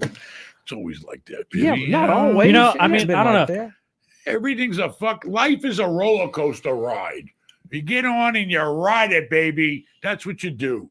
But it's all about using your head and finding something that you can add value to or is a good investment. They're out there. Listen, a guy called me the other day. Hey, this guy died in St. Pete. He owned a bunch of real estate. That's, it's life. People die. He's going to sell off his portfolio. The family probably don't want it. You're going to come in. You're going to look at it. It's going to look a little run down. You're going to get it for a good price. You're going to put a little lipstick on that pig. You're going to fix it up. You're going to rent it out, and you're going to make money. It's just finding a deal. It's all real estate is. It's all you need to do is find a deal. What about the stock market? I mean, there could be a lot of deals, quote unquote, on the stock market right now. I mean, I don't know. It's hard. It's hard to tell where's the bottom. I mean, you know what's an interesting point though? Historically, if you look at it historically, the first year of new U.S. presidents historically has often brung significant market volatility. And that's honestly an interesting thing because you got all the tariff stuff. Normal was a normal president. We got Trump. Okay, he's not a politician. Don't get me wrong. I'm glad he got presidency because I didn't like the choices. But he's a cuckoo. But hopefully, we need a cuckoo right now to deal with the rest of the world. We need somebody to go out there, and represent the family. We need a godfather. And that's it. So, but he's strange. Anything that's normal ain't going to be normal with Trump. Okay, he's the opposite of normal. Why? Because he's from New York. He's a real estate developer. He's a deal maker. He's a schmoozer, and whatever. And he's very eccentric. All right, what else? Yeah, I mean, I don't know. I mean, when you look at the volatility of the market, I think you should just. I don't know. I think you need to expand. You need to expand. That computers ain't going nowhere, and now Jimmy Hart's even going to be replaced by AI. AI. I mean, the computers are controlling everything, and they're going to control it more. And I would think that anything with tech on a low has got to come back up. I mean, it's just the whole world. We can't run without computers anymore. You remember you grew up? We didn't have computers. We had no cell phone. We had nothing. We had a black and white TV where you didn't even have a remote. You had to turn the freaking thing. Now the whole world is controlled by computers. Okay, so I think tech is a safe place to be, but that's only my opinion. I don't know. I mean, it has up and down. Now I think it's time to get in. What's AMD right now? What's all the other ones? Taiwan Semiconductor. All right, we're gonna keep doing fucking more business with these people. We can't run without computers. I mean, also if you're a long-term investor, which you should be, it gives you protection. This is good for you. It's volatility. You can get in at a low price. Common sense. Me and Aaron sat here on lockdown during COVID. Okay, and we made a lot of money on the flu everything we could. The pharmaceutical. We only made real money on the pharmaceutical company because they cruise ships, airlines. We did that. We did all that on the pharmaceuticals. Yeah, exactly. Okay, because that's what was booming. Everybody's sick. Everybody needs the damn antidote, whoever the hell it was, and we bought it to Moderna. I think it was. Use your common sense a lot of times. Because you need to have patience. Stocks like Tesla, that's down like 40% over the last 6 months, Tesla 50 months. Has always been up and it never showed a 50%. Profit. Well, it's been around a while now. How come you're not showing a profit? You know, Tesla doesn't show a profit, I don't think. Everybody's scared to buy one. Ooh. I What do think you got Tesla. questions? I think can't be Tesla here does all night. show. If you got super chats, you got to read them. No, here we go. Shout out Norma Dick. Thank you for the super chat. Ben, I'm down the street from you guys. Would love to meet up and have lunch. I'm waiting for approval to take the state real estate exam. Any tips to prep for the test? How hard was the test? Okay, number one, I didn't take the test. Did I take it and failed it when I was really young? Maybe. I didn't want to be a real estate agent. I wanted to use real estate agents, which that was my route because I was into management. I could have went that route of selling, but I didn't. I wasn't a salesman. I was the guy who wanted to get in there and manage shit.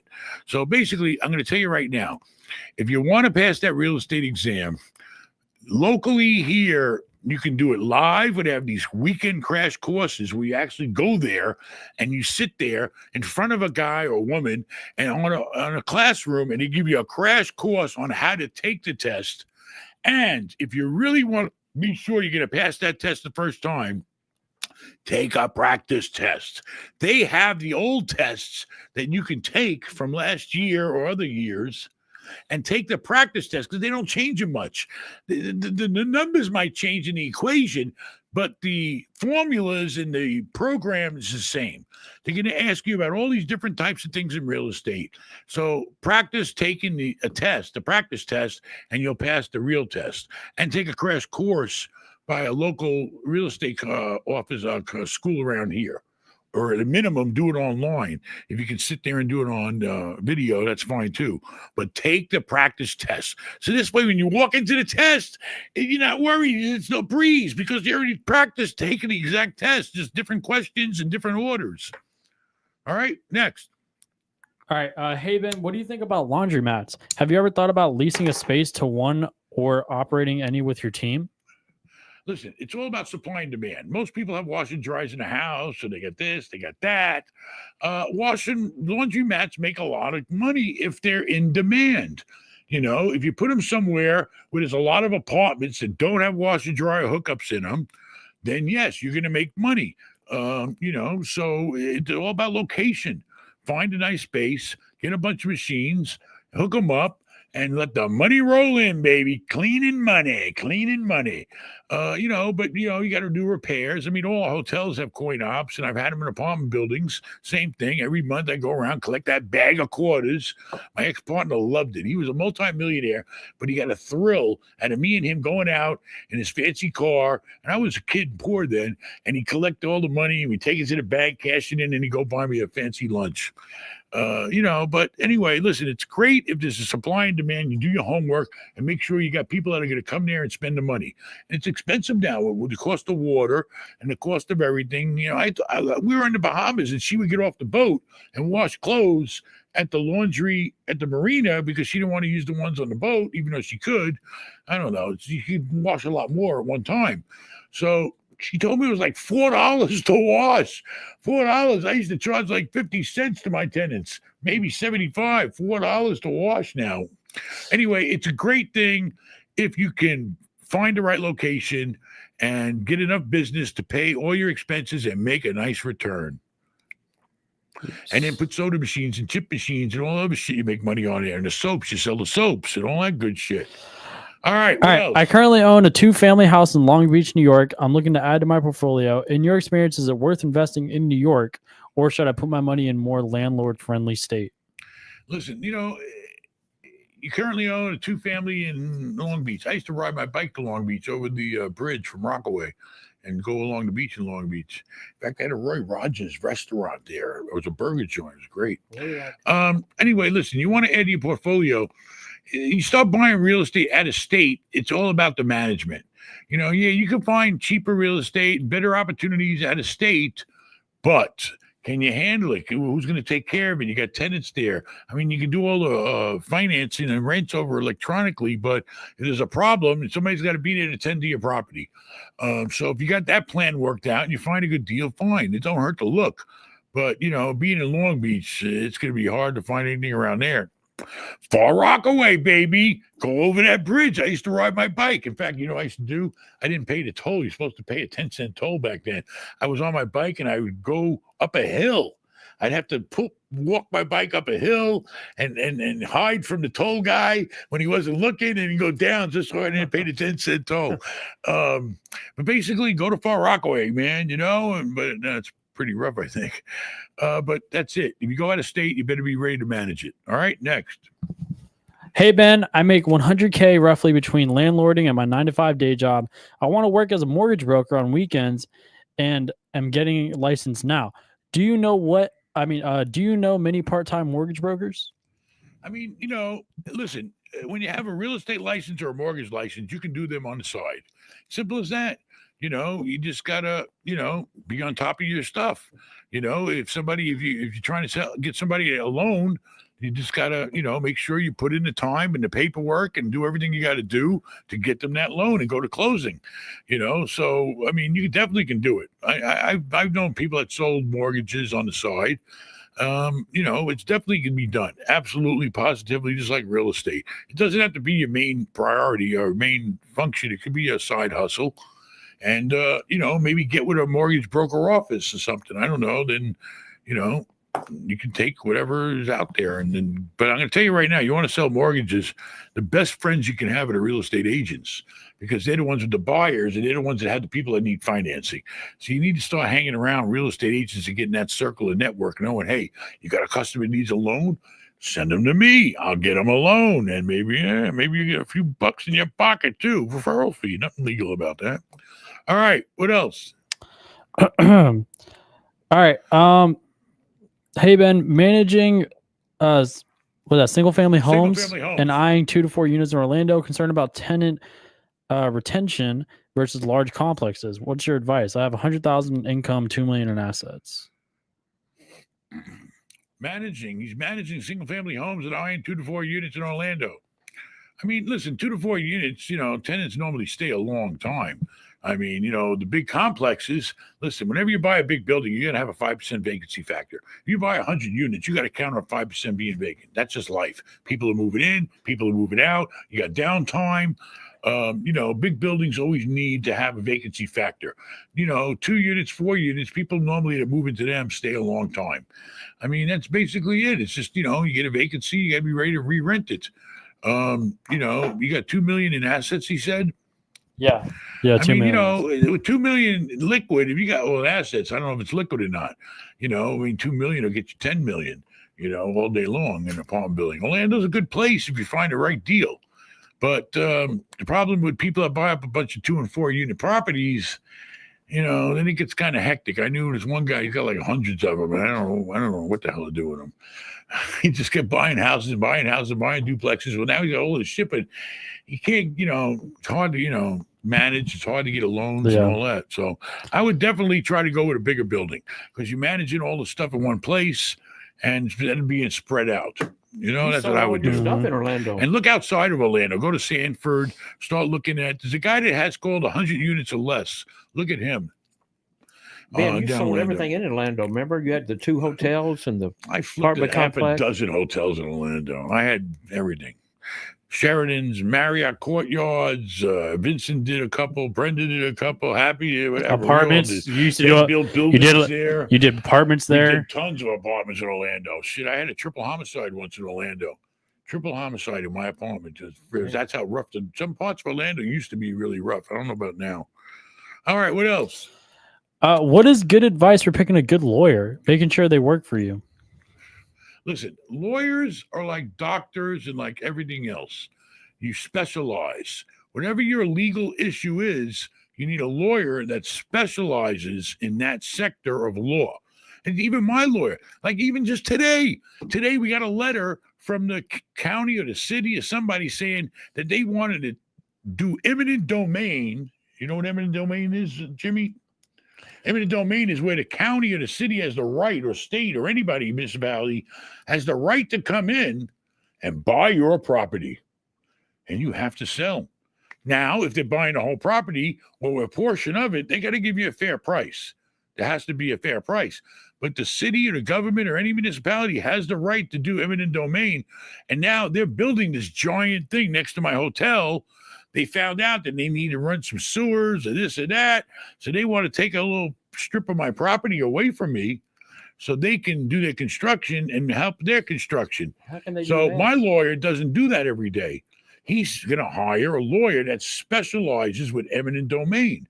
Just like, anything. You need a special lawyer if you go to trial. You need a special lawyer if you're doing a slip and fall. You need a special lawyer for a divorce. It's all specialty. Always deal with somebody who does it every day. Not somebody that kind of does a little of everything. With what they're building, would that help your property or hurt your property? That was the reason why I bought the hotel, is because of what they're doing. I only bought that hotel because I was told in the newspapers too, that the federal government, FDOT, the highway people, bought the DoubleTree 400 rooms next door to this hotel in Sheridan. They bought it for $40 million and they're going to whack it. Well, buy the hotel next door. Why? Because there's 400 less rooms on that street. All the business is going to come to me. And they're going to bring in business because they're building a hub that is going to be a direct connection to the airport. So that's why I bought the hotel, because of this. So actually, if they need some help, I'm here to help them. It's better. It's a win-win for everybody. What else? Good.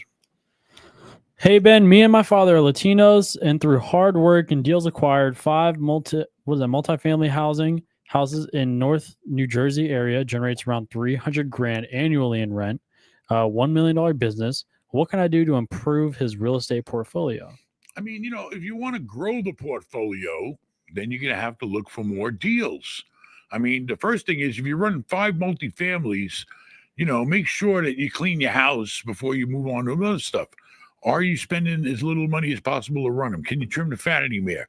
Can you raise the rents? Have you maximized? Can that $300 a year be turned into $350? Always maximize what you got and work on what you got. But raise the money if you have to leverage the property you have, and look for more deals. If you're successful doing 5, then you can do 10. Okay, there's no difference. If you're good enough to do 5 multifamily deals, you can do 10 of them. Okay, that's what we started, and now we can do 1,000 if we had to. But the point is, keep growing. Keep growing, and that's it. That's all you can do. Run the shit you got, and keep looking for the next deal, and do it again. Nice. All right. After you completed your business plan on a property, how do you decide whether you're ready to sell or refinance? Why 1031 versus refinance? I have a small mobile home park. We are near the end of maximizing the rent potentially. Listen, you get to a point when you buy a piece of property, you add the value, you come in, you work the expenses, you get the income up, you stabilize it to the best you possibly can do. When you get to that point, then you got to sit down with a pen and a paper and a calculator and figure out, okay, this is how much this property is worth now. This is how much I paid. Okay, this is how much money I can expect to get from this property annually. Then, after tax, what am I left with? Okay, find out what you got and see if it pays. Refinance, pull out enough money out of it. Excuse me. Pull out enough money on a refi and move on to the next deal. Or, and as long as you're going to keep cash flowing, or figure out how much money would I get if I sold. And if it's going to be, typically a refinance is going to be 75 to 80% of the value of the property. Well, maybe you want 100. Maybe you want to take all that money out because you made so much, in a short period of time. And then you put it in a 1031, find another deal and do it again, baby. Do it again. That's what you got to do. But, it depends. If you can, I always tried to refinance to get enough money. So I kept the cash flow coming in and still had the money to do next deal. Now, if it gets to the point where I'm going to refinance and have no cash flow or very little, then I'd probably bail because I don't want to own real estate for no reason. That never made sense to me. So I just sell it and get all the money and move on to the next deal. Okay. But you got to figure out the numbers. Do the numbers. Go to benmail.com. I'll do them with you. There you go. All right. Like your sons, I'm also taking over the family business, restaurants and real estate. How do you handle disputes and ideas? What quality in your sons gives you the peace of mind of them taking over? Cheers from Iowa. I mean, listen, if you're taking over the family business, then I would assume you know what you're doing. Listen, certain things Ben and Vincent know they don't need to talk to me about. They know it. Okay. They know it. They know what to do, and don't bug the shit out of me.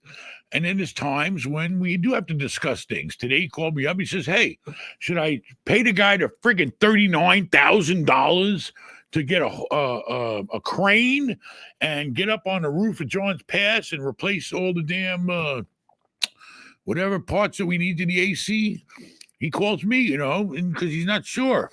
And then we discuss our options, and then we decide together. I mean, it's really good when you can work together with your family and everybody, sits down and gives their input and their opinion. But, if there's a dispute, well, unfortunately for my kids, there is no disputes. It's my way or the highway. No, I don't do that. But, I listen to them a lot. In a lot of ways, my kids are a lot smarter than me. They've been doing stuff. And, everybody's got to work together. That's the point. At the end of the day, you're working for everybody. So, just learn everything you can, do the best you can, and try to think out the box, because thinking out the box, makes you a fox. What else?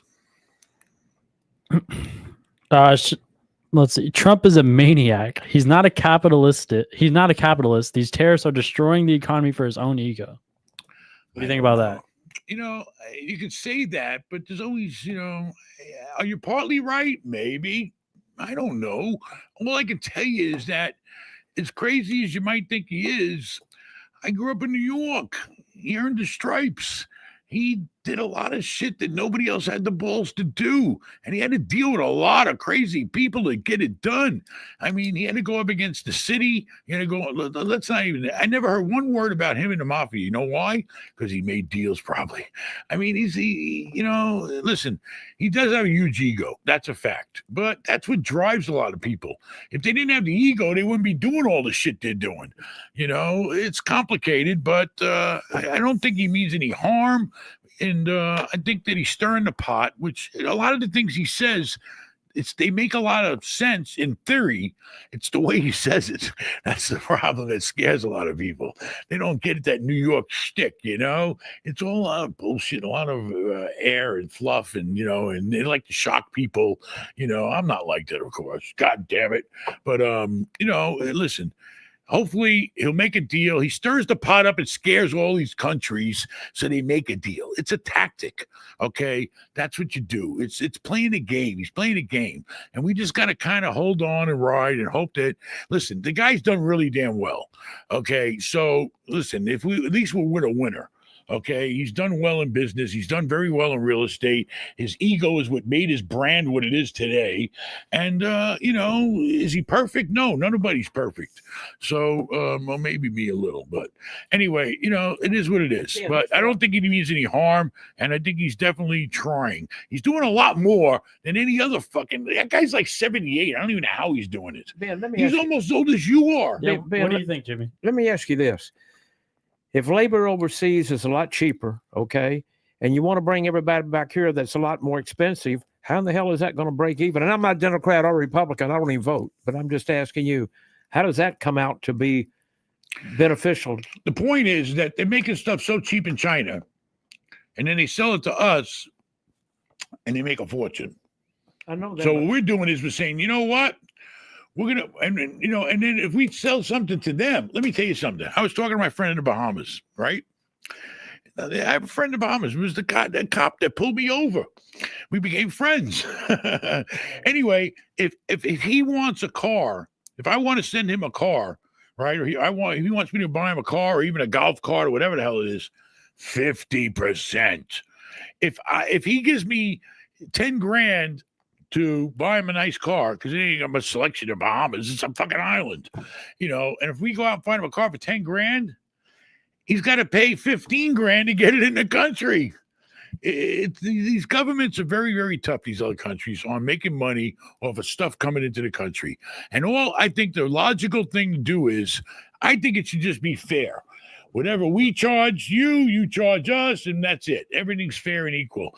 But for some reason, I don't know if that works because I don't know. I'm not. What I was asking you though, you're right on that. I think that'd be fair. But I'm just saying, if it's a lot cheaper to have tennis shoes and everything made over in China, right? Pennies on the dollar, and it bring everything back to the States. And with all the unions and everything, it's going to be triple, quadruple that. Then how's that going to benefit? It's a lot more money to build stuff here. That's the problem. Nike would not be worth what they're worth if they were making the sneakers here instead of using what I heard. No, you're right. I saw that on TV today. I mean, it is what it is. People don't have the standards and the cost of living, so they get paid a lot less, and their governments are different. Let's face it. I've been to all these countries. It's different. All these socialist countries and all these other countries with one guy in charge, and it's not the same world as us. People don't get it unless you've actually been there and feel it. It's a different world, very different world.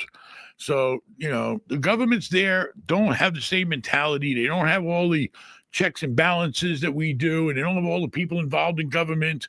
They have some shady shit that goes on, let me tell you. All right, what else we got? If you could sell all your real estate and put everything in tax-free muni bonds today, would you do it? Hell yeah, baby. That would be sitting pretty. I mean, basically, that's pretty much what I'm trying to do, but I have tax ramifications. If I just sell a real estate, I have to pay a lot of tax. Plus, I'm trying to set my kids up, too, for their future. So I'm trying to balance it as a combination of both. I want to be diversified, probably. Diversification has always probably been the best solution to everybody's problem. Being diversified, because if I sell all real estate, I get a real big tax hit. If I 1031, I'll defer it until I drop dead. And then that's probably the solution to the real estate. But I am thinking about selling some and maybe paying a tax. The problem is my basis. You know what a basis is? Basis is your cost basis, what you paid when you went in. Well, every time I 1031, I ate up my basis. So I can go out tomorrow and buy a $10 million property, but my basis is only $1 million. So therefore, if I sell it, I got to pay tax on the $9 million, which is a lot of money. So it's complicated. It's complicated. Were you better off 5 years ago with all the stuff you're doing now, or now? Am I better off now? Or 5 years ago? With what all the 5 property years you ago, have and everything grown, you have. We've grown every year. No, I didn't say you haven't grown. I just said, but what the economy like it is and what's happening out there. I'm a lot better at 5 years. I mean, when Trump was president the first time, I was living pretty damn good because of interest rates. Listen, my whole world is based on interest rates. When I was paying 3% on hundreds of millions of dollars, it was a lot better than paying 6% now. Okay, it's double.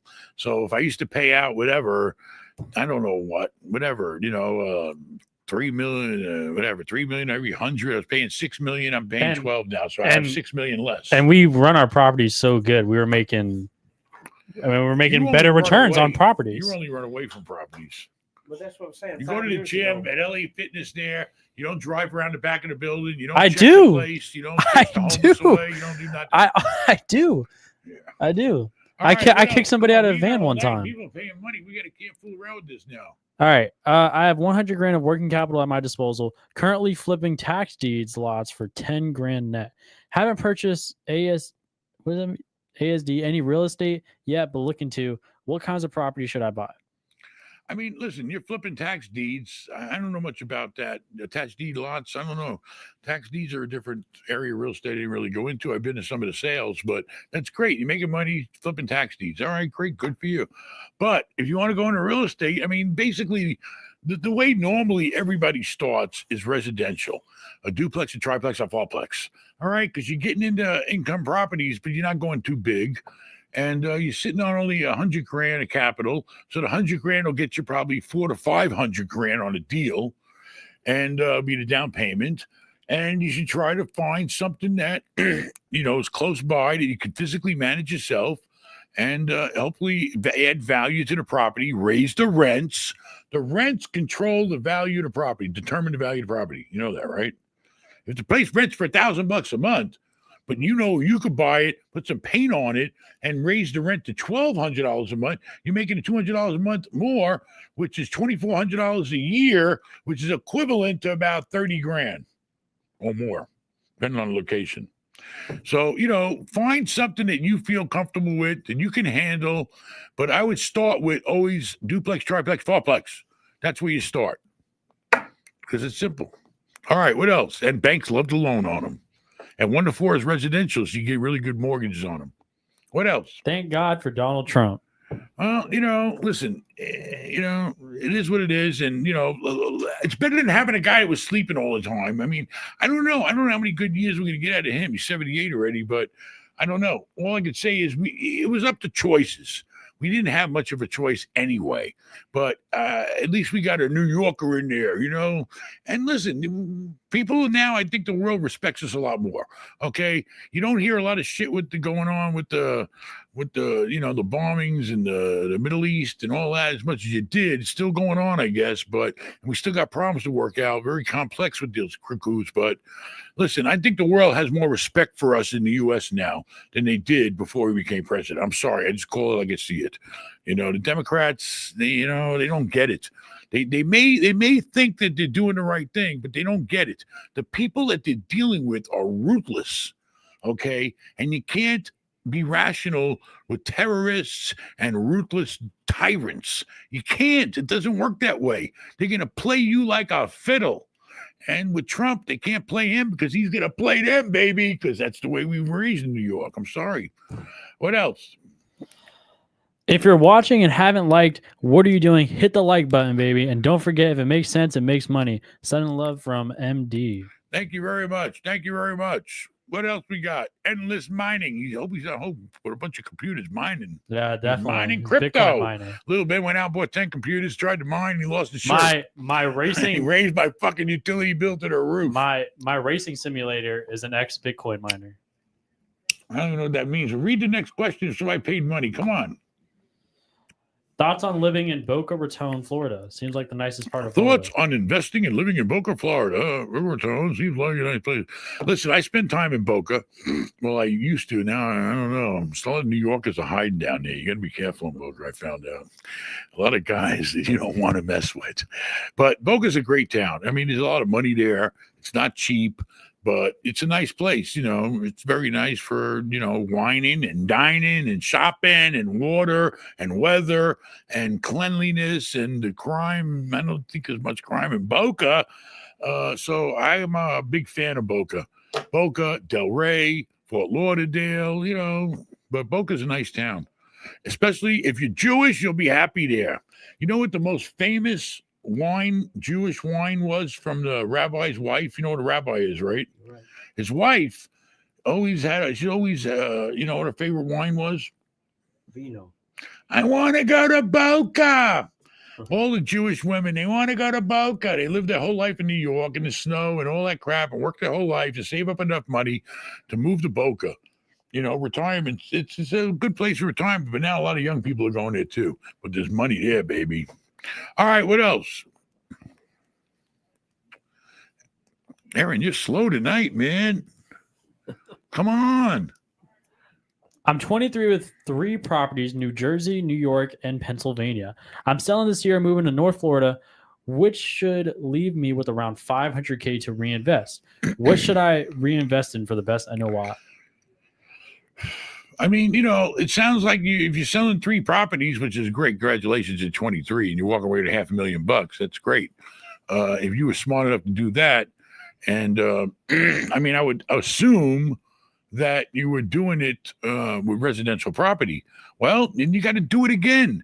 You got to get out here and you got to find all the stuff that's for sale that's in your price range. If you got the $500,000, you can go anywhere from $500,000 to spend that, or you can go up to $2.5 million if you find the right deal. $500,000. There's a down payment on $2.5 million, Jimmy, with 20% down, baby. Well, let me ask you this: if they've made $500,000 off that, how long have they got to reinvest into something else without paying tax on it? They have 45 days to identify as many properties as they can find. Then they have 6 months to close it from the time that they sold the property. What he's going to have to do is he's going to have to try, if he's smart, to sell all 3 properties at one time.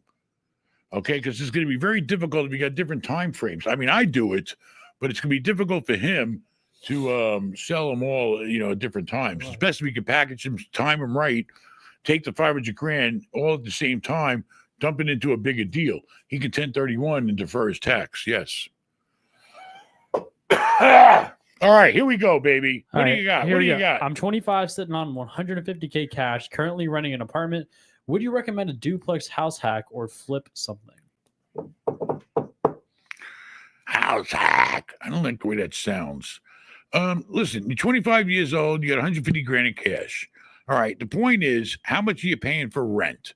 Okay. You figure out, well, what is my rent going to buy me? Jimmy, if you're paying $1,000 a month in rent, right?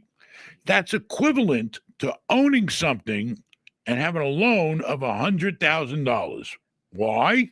Because after you pay your interest, your taxes, your insurance, it's the same thing. So you have to determine, what can I do with the money I'm spending in rent? Can I replace it for something to own that will hopefully appreciate in the future? But if I was you at 25 years old, you buy as many units as you can. Duplex, triplex, fourplex. I mean, 150 grand is going to get you 150. That's what, 600 is 25% down for a guy his age. He could go out and buy something for probably, with that 150 grand, he could put it down on a $600,000 deal and probably get his hands on about 6 units. Live in one and be rent-free and cash flow, because the tenants in the other 5 units are going to be paying him rent.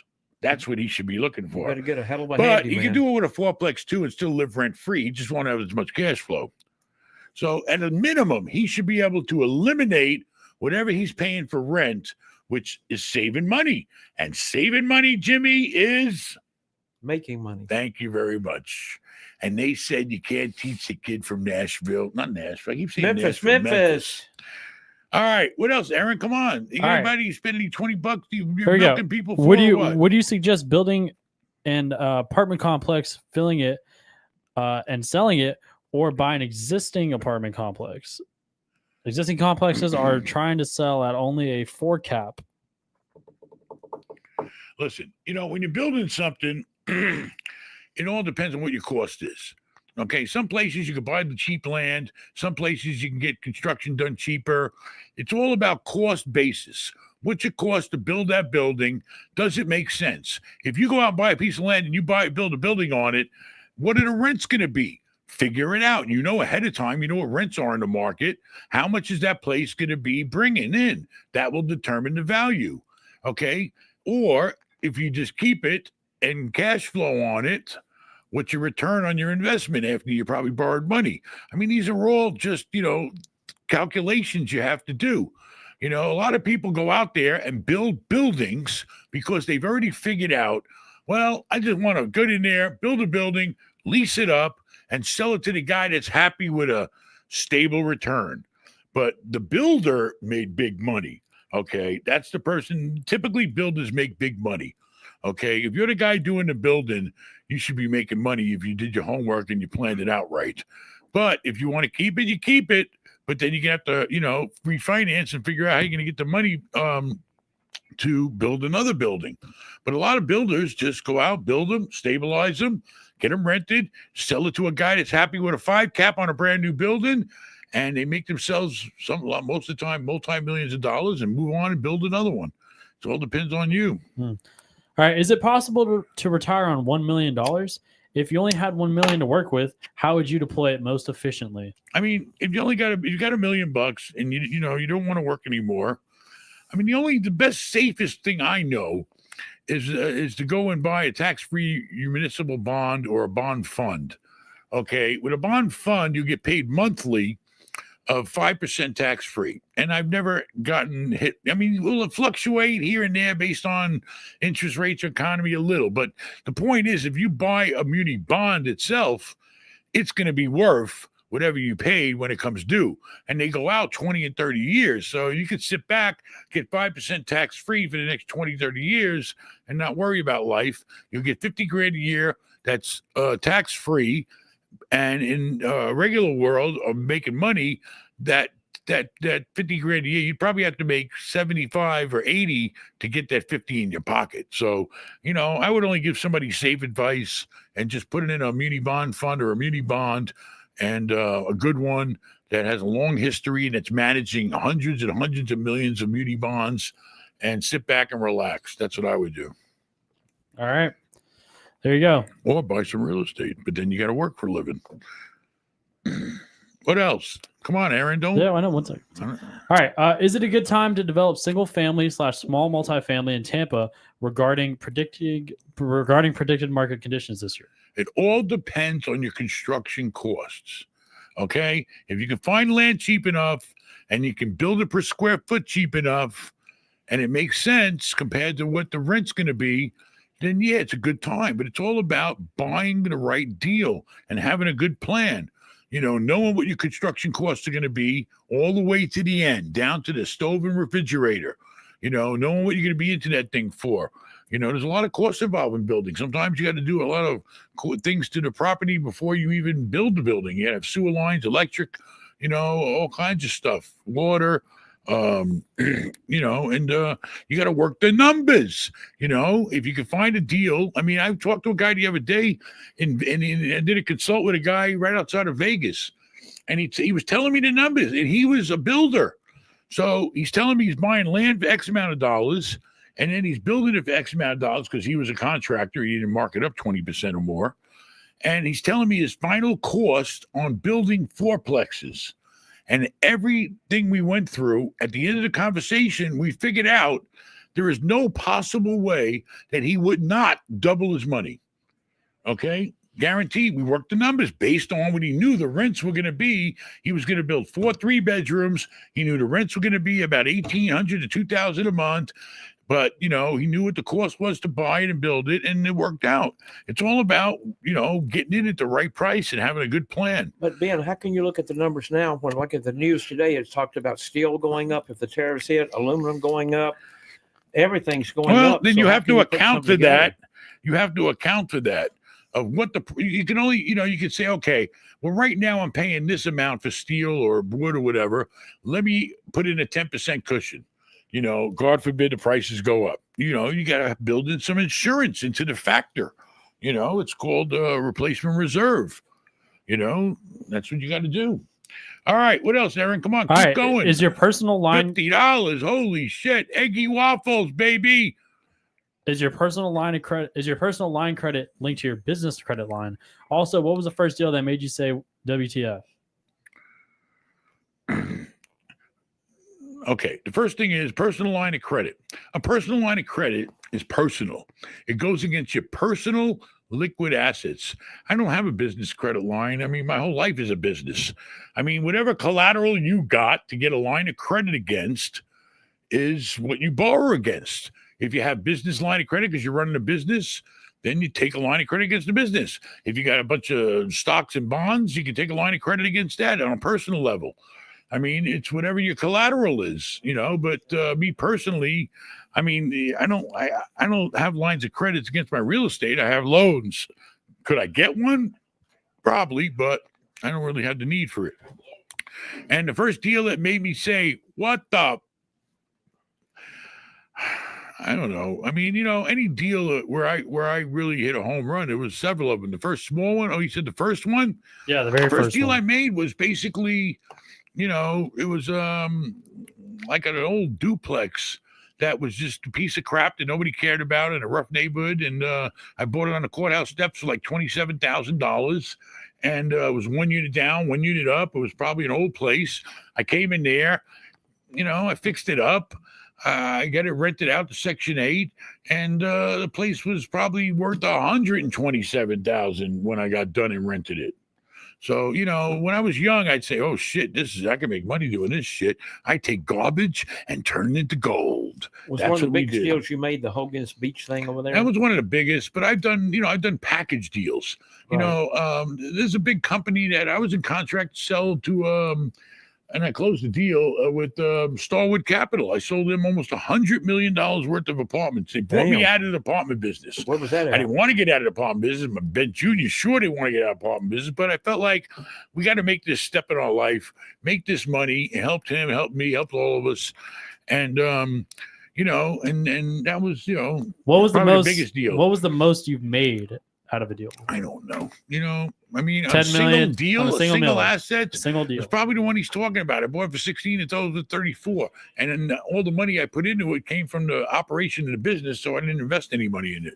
So, even Hogan's and all that beach, I built all that shit out with the money that the hotel made, and spent it on improving it, So there you go. And I still made money on a place, even every month, because let's face it, you can joke about Happy all you want, but he's a smart ass guy when it comes to running hotels. You can't deny that, All right, what else? All right, my 3 apartments in Oakland, 17 total units, managing tenants in Oakland is hell. Would you continue to own in Oakland, where you live, or buy in Arizona or Texas, but manage out of state?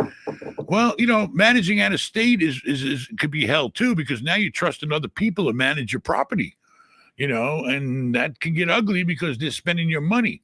If you got the 3 apartments in Oakland, 17 units, it can be tough. I hope you're written in Section 8 if it's a tough area, so your money's guaranteed.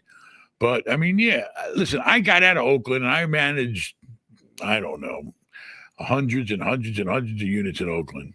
Okay, it wasn't easy, but you're in it, so you're either gonna have to sell it, and but I definitely am not a big fan of buying assets far away from my reach and touch.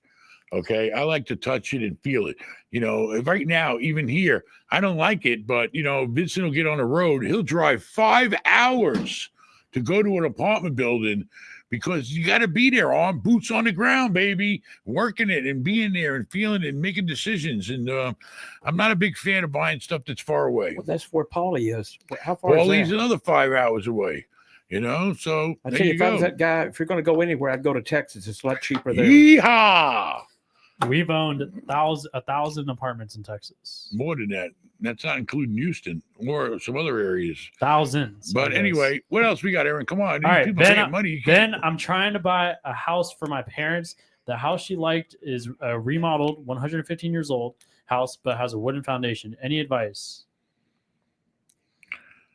Shit, listen, that's older than Jimmy. Yeah, really. I would be very, parents too, I would be very, very careful buying a 115-year-old house. Very careful. Buy them a trailer. I would definitely not go for it. A wooden foundation too. Come on. I don't know where this house is at, but 115 years ago, I'm sure a lot of things have been upgraded. The plumbing, the electrical. I don't know the extent of the rehab they've done on this house, but if the bones are still 150, and wooden foundations are really not really good. You should have a concrete foundation in your house. I really would be against it. I really would. I don't care if they like it that much and say, I'm sorry, I can't put you in an old house like this. It could be dangerous. I don't know. You get earthquakes. I don't know what the hell you got. Hurricanes. Who knows? Sounds like a fire hazard. But, especially if they didn't change the foundation in the original house on the bones, the base of it. So, anybody pay the last super chat? That was the last super chat of the night. All right, what do you got? That's it. All right. It was fun, Jimmy. Thanks for stopping by. You were great, Ben. And we'll see you soon, baby. Hold Don't on. forget. Hold on. Let me get this last guy in. Sorry, he just got in $20. All right. Midwest, 6,000 square foot light industrial commercial building, $500,000, no money coming in. Looking to rent some of the space out and run my sidecar repair shop. 3,500 rents possible, and whatever I make, what price makes sense, and that's going to be the last super chat of the night. Listen, it says if it's worth $500,000, okay, and you got no money coming in, then you basically got $500,000 sitting there doing nothing. Okay, and you're paying the damn taxes, and you're paying the insurance if you have it, you're paying the maintenance, whatever. $3,500. It really say there it's at a Maasai repair shop. $3,500 rent possible. And I don't know, whatever I make makes sense. I don't know. I mean, listen, I don't like empty space. If you got empty space, you got to race to fill it. So, you know, I would definitely think about maybe renting yourself your little side shop somewhere for $500 a month or $1,000 a month if you can, and get that $500,000. Because if you ain't got that thing rented, then what are you doing? Maybe you can find an owner user to buy it from you. But I mean, if you had or lease it, get it leased. Get it leased or get it sold. There's only two things you can do. All right, but do it. Adios, amigos. Like And don't Ben forget, says, don't rent it, buy it.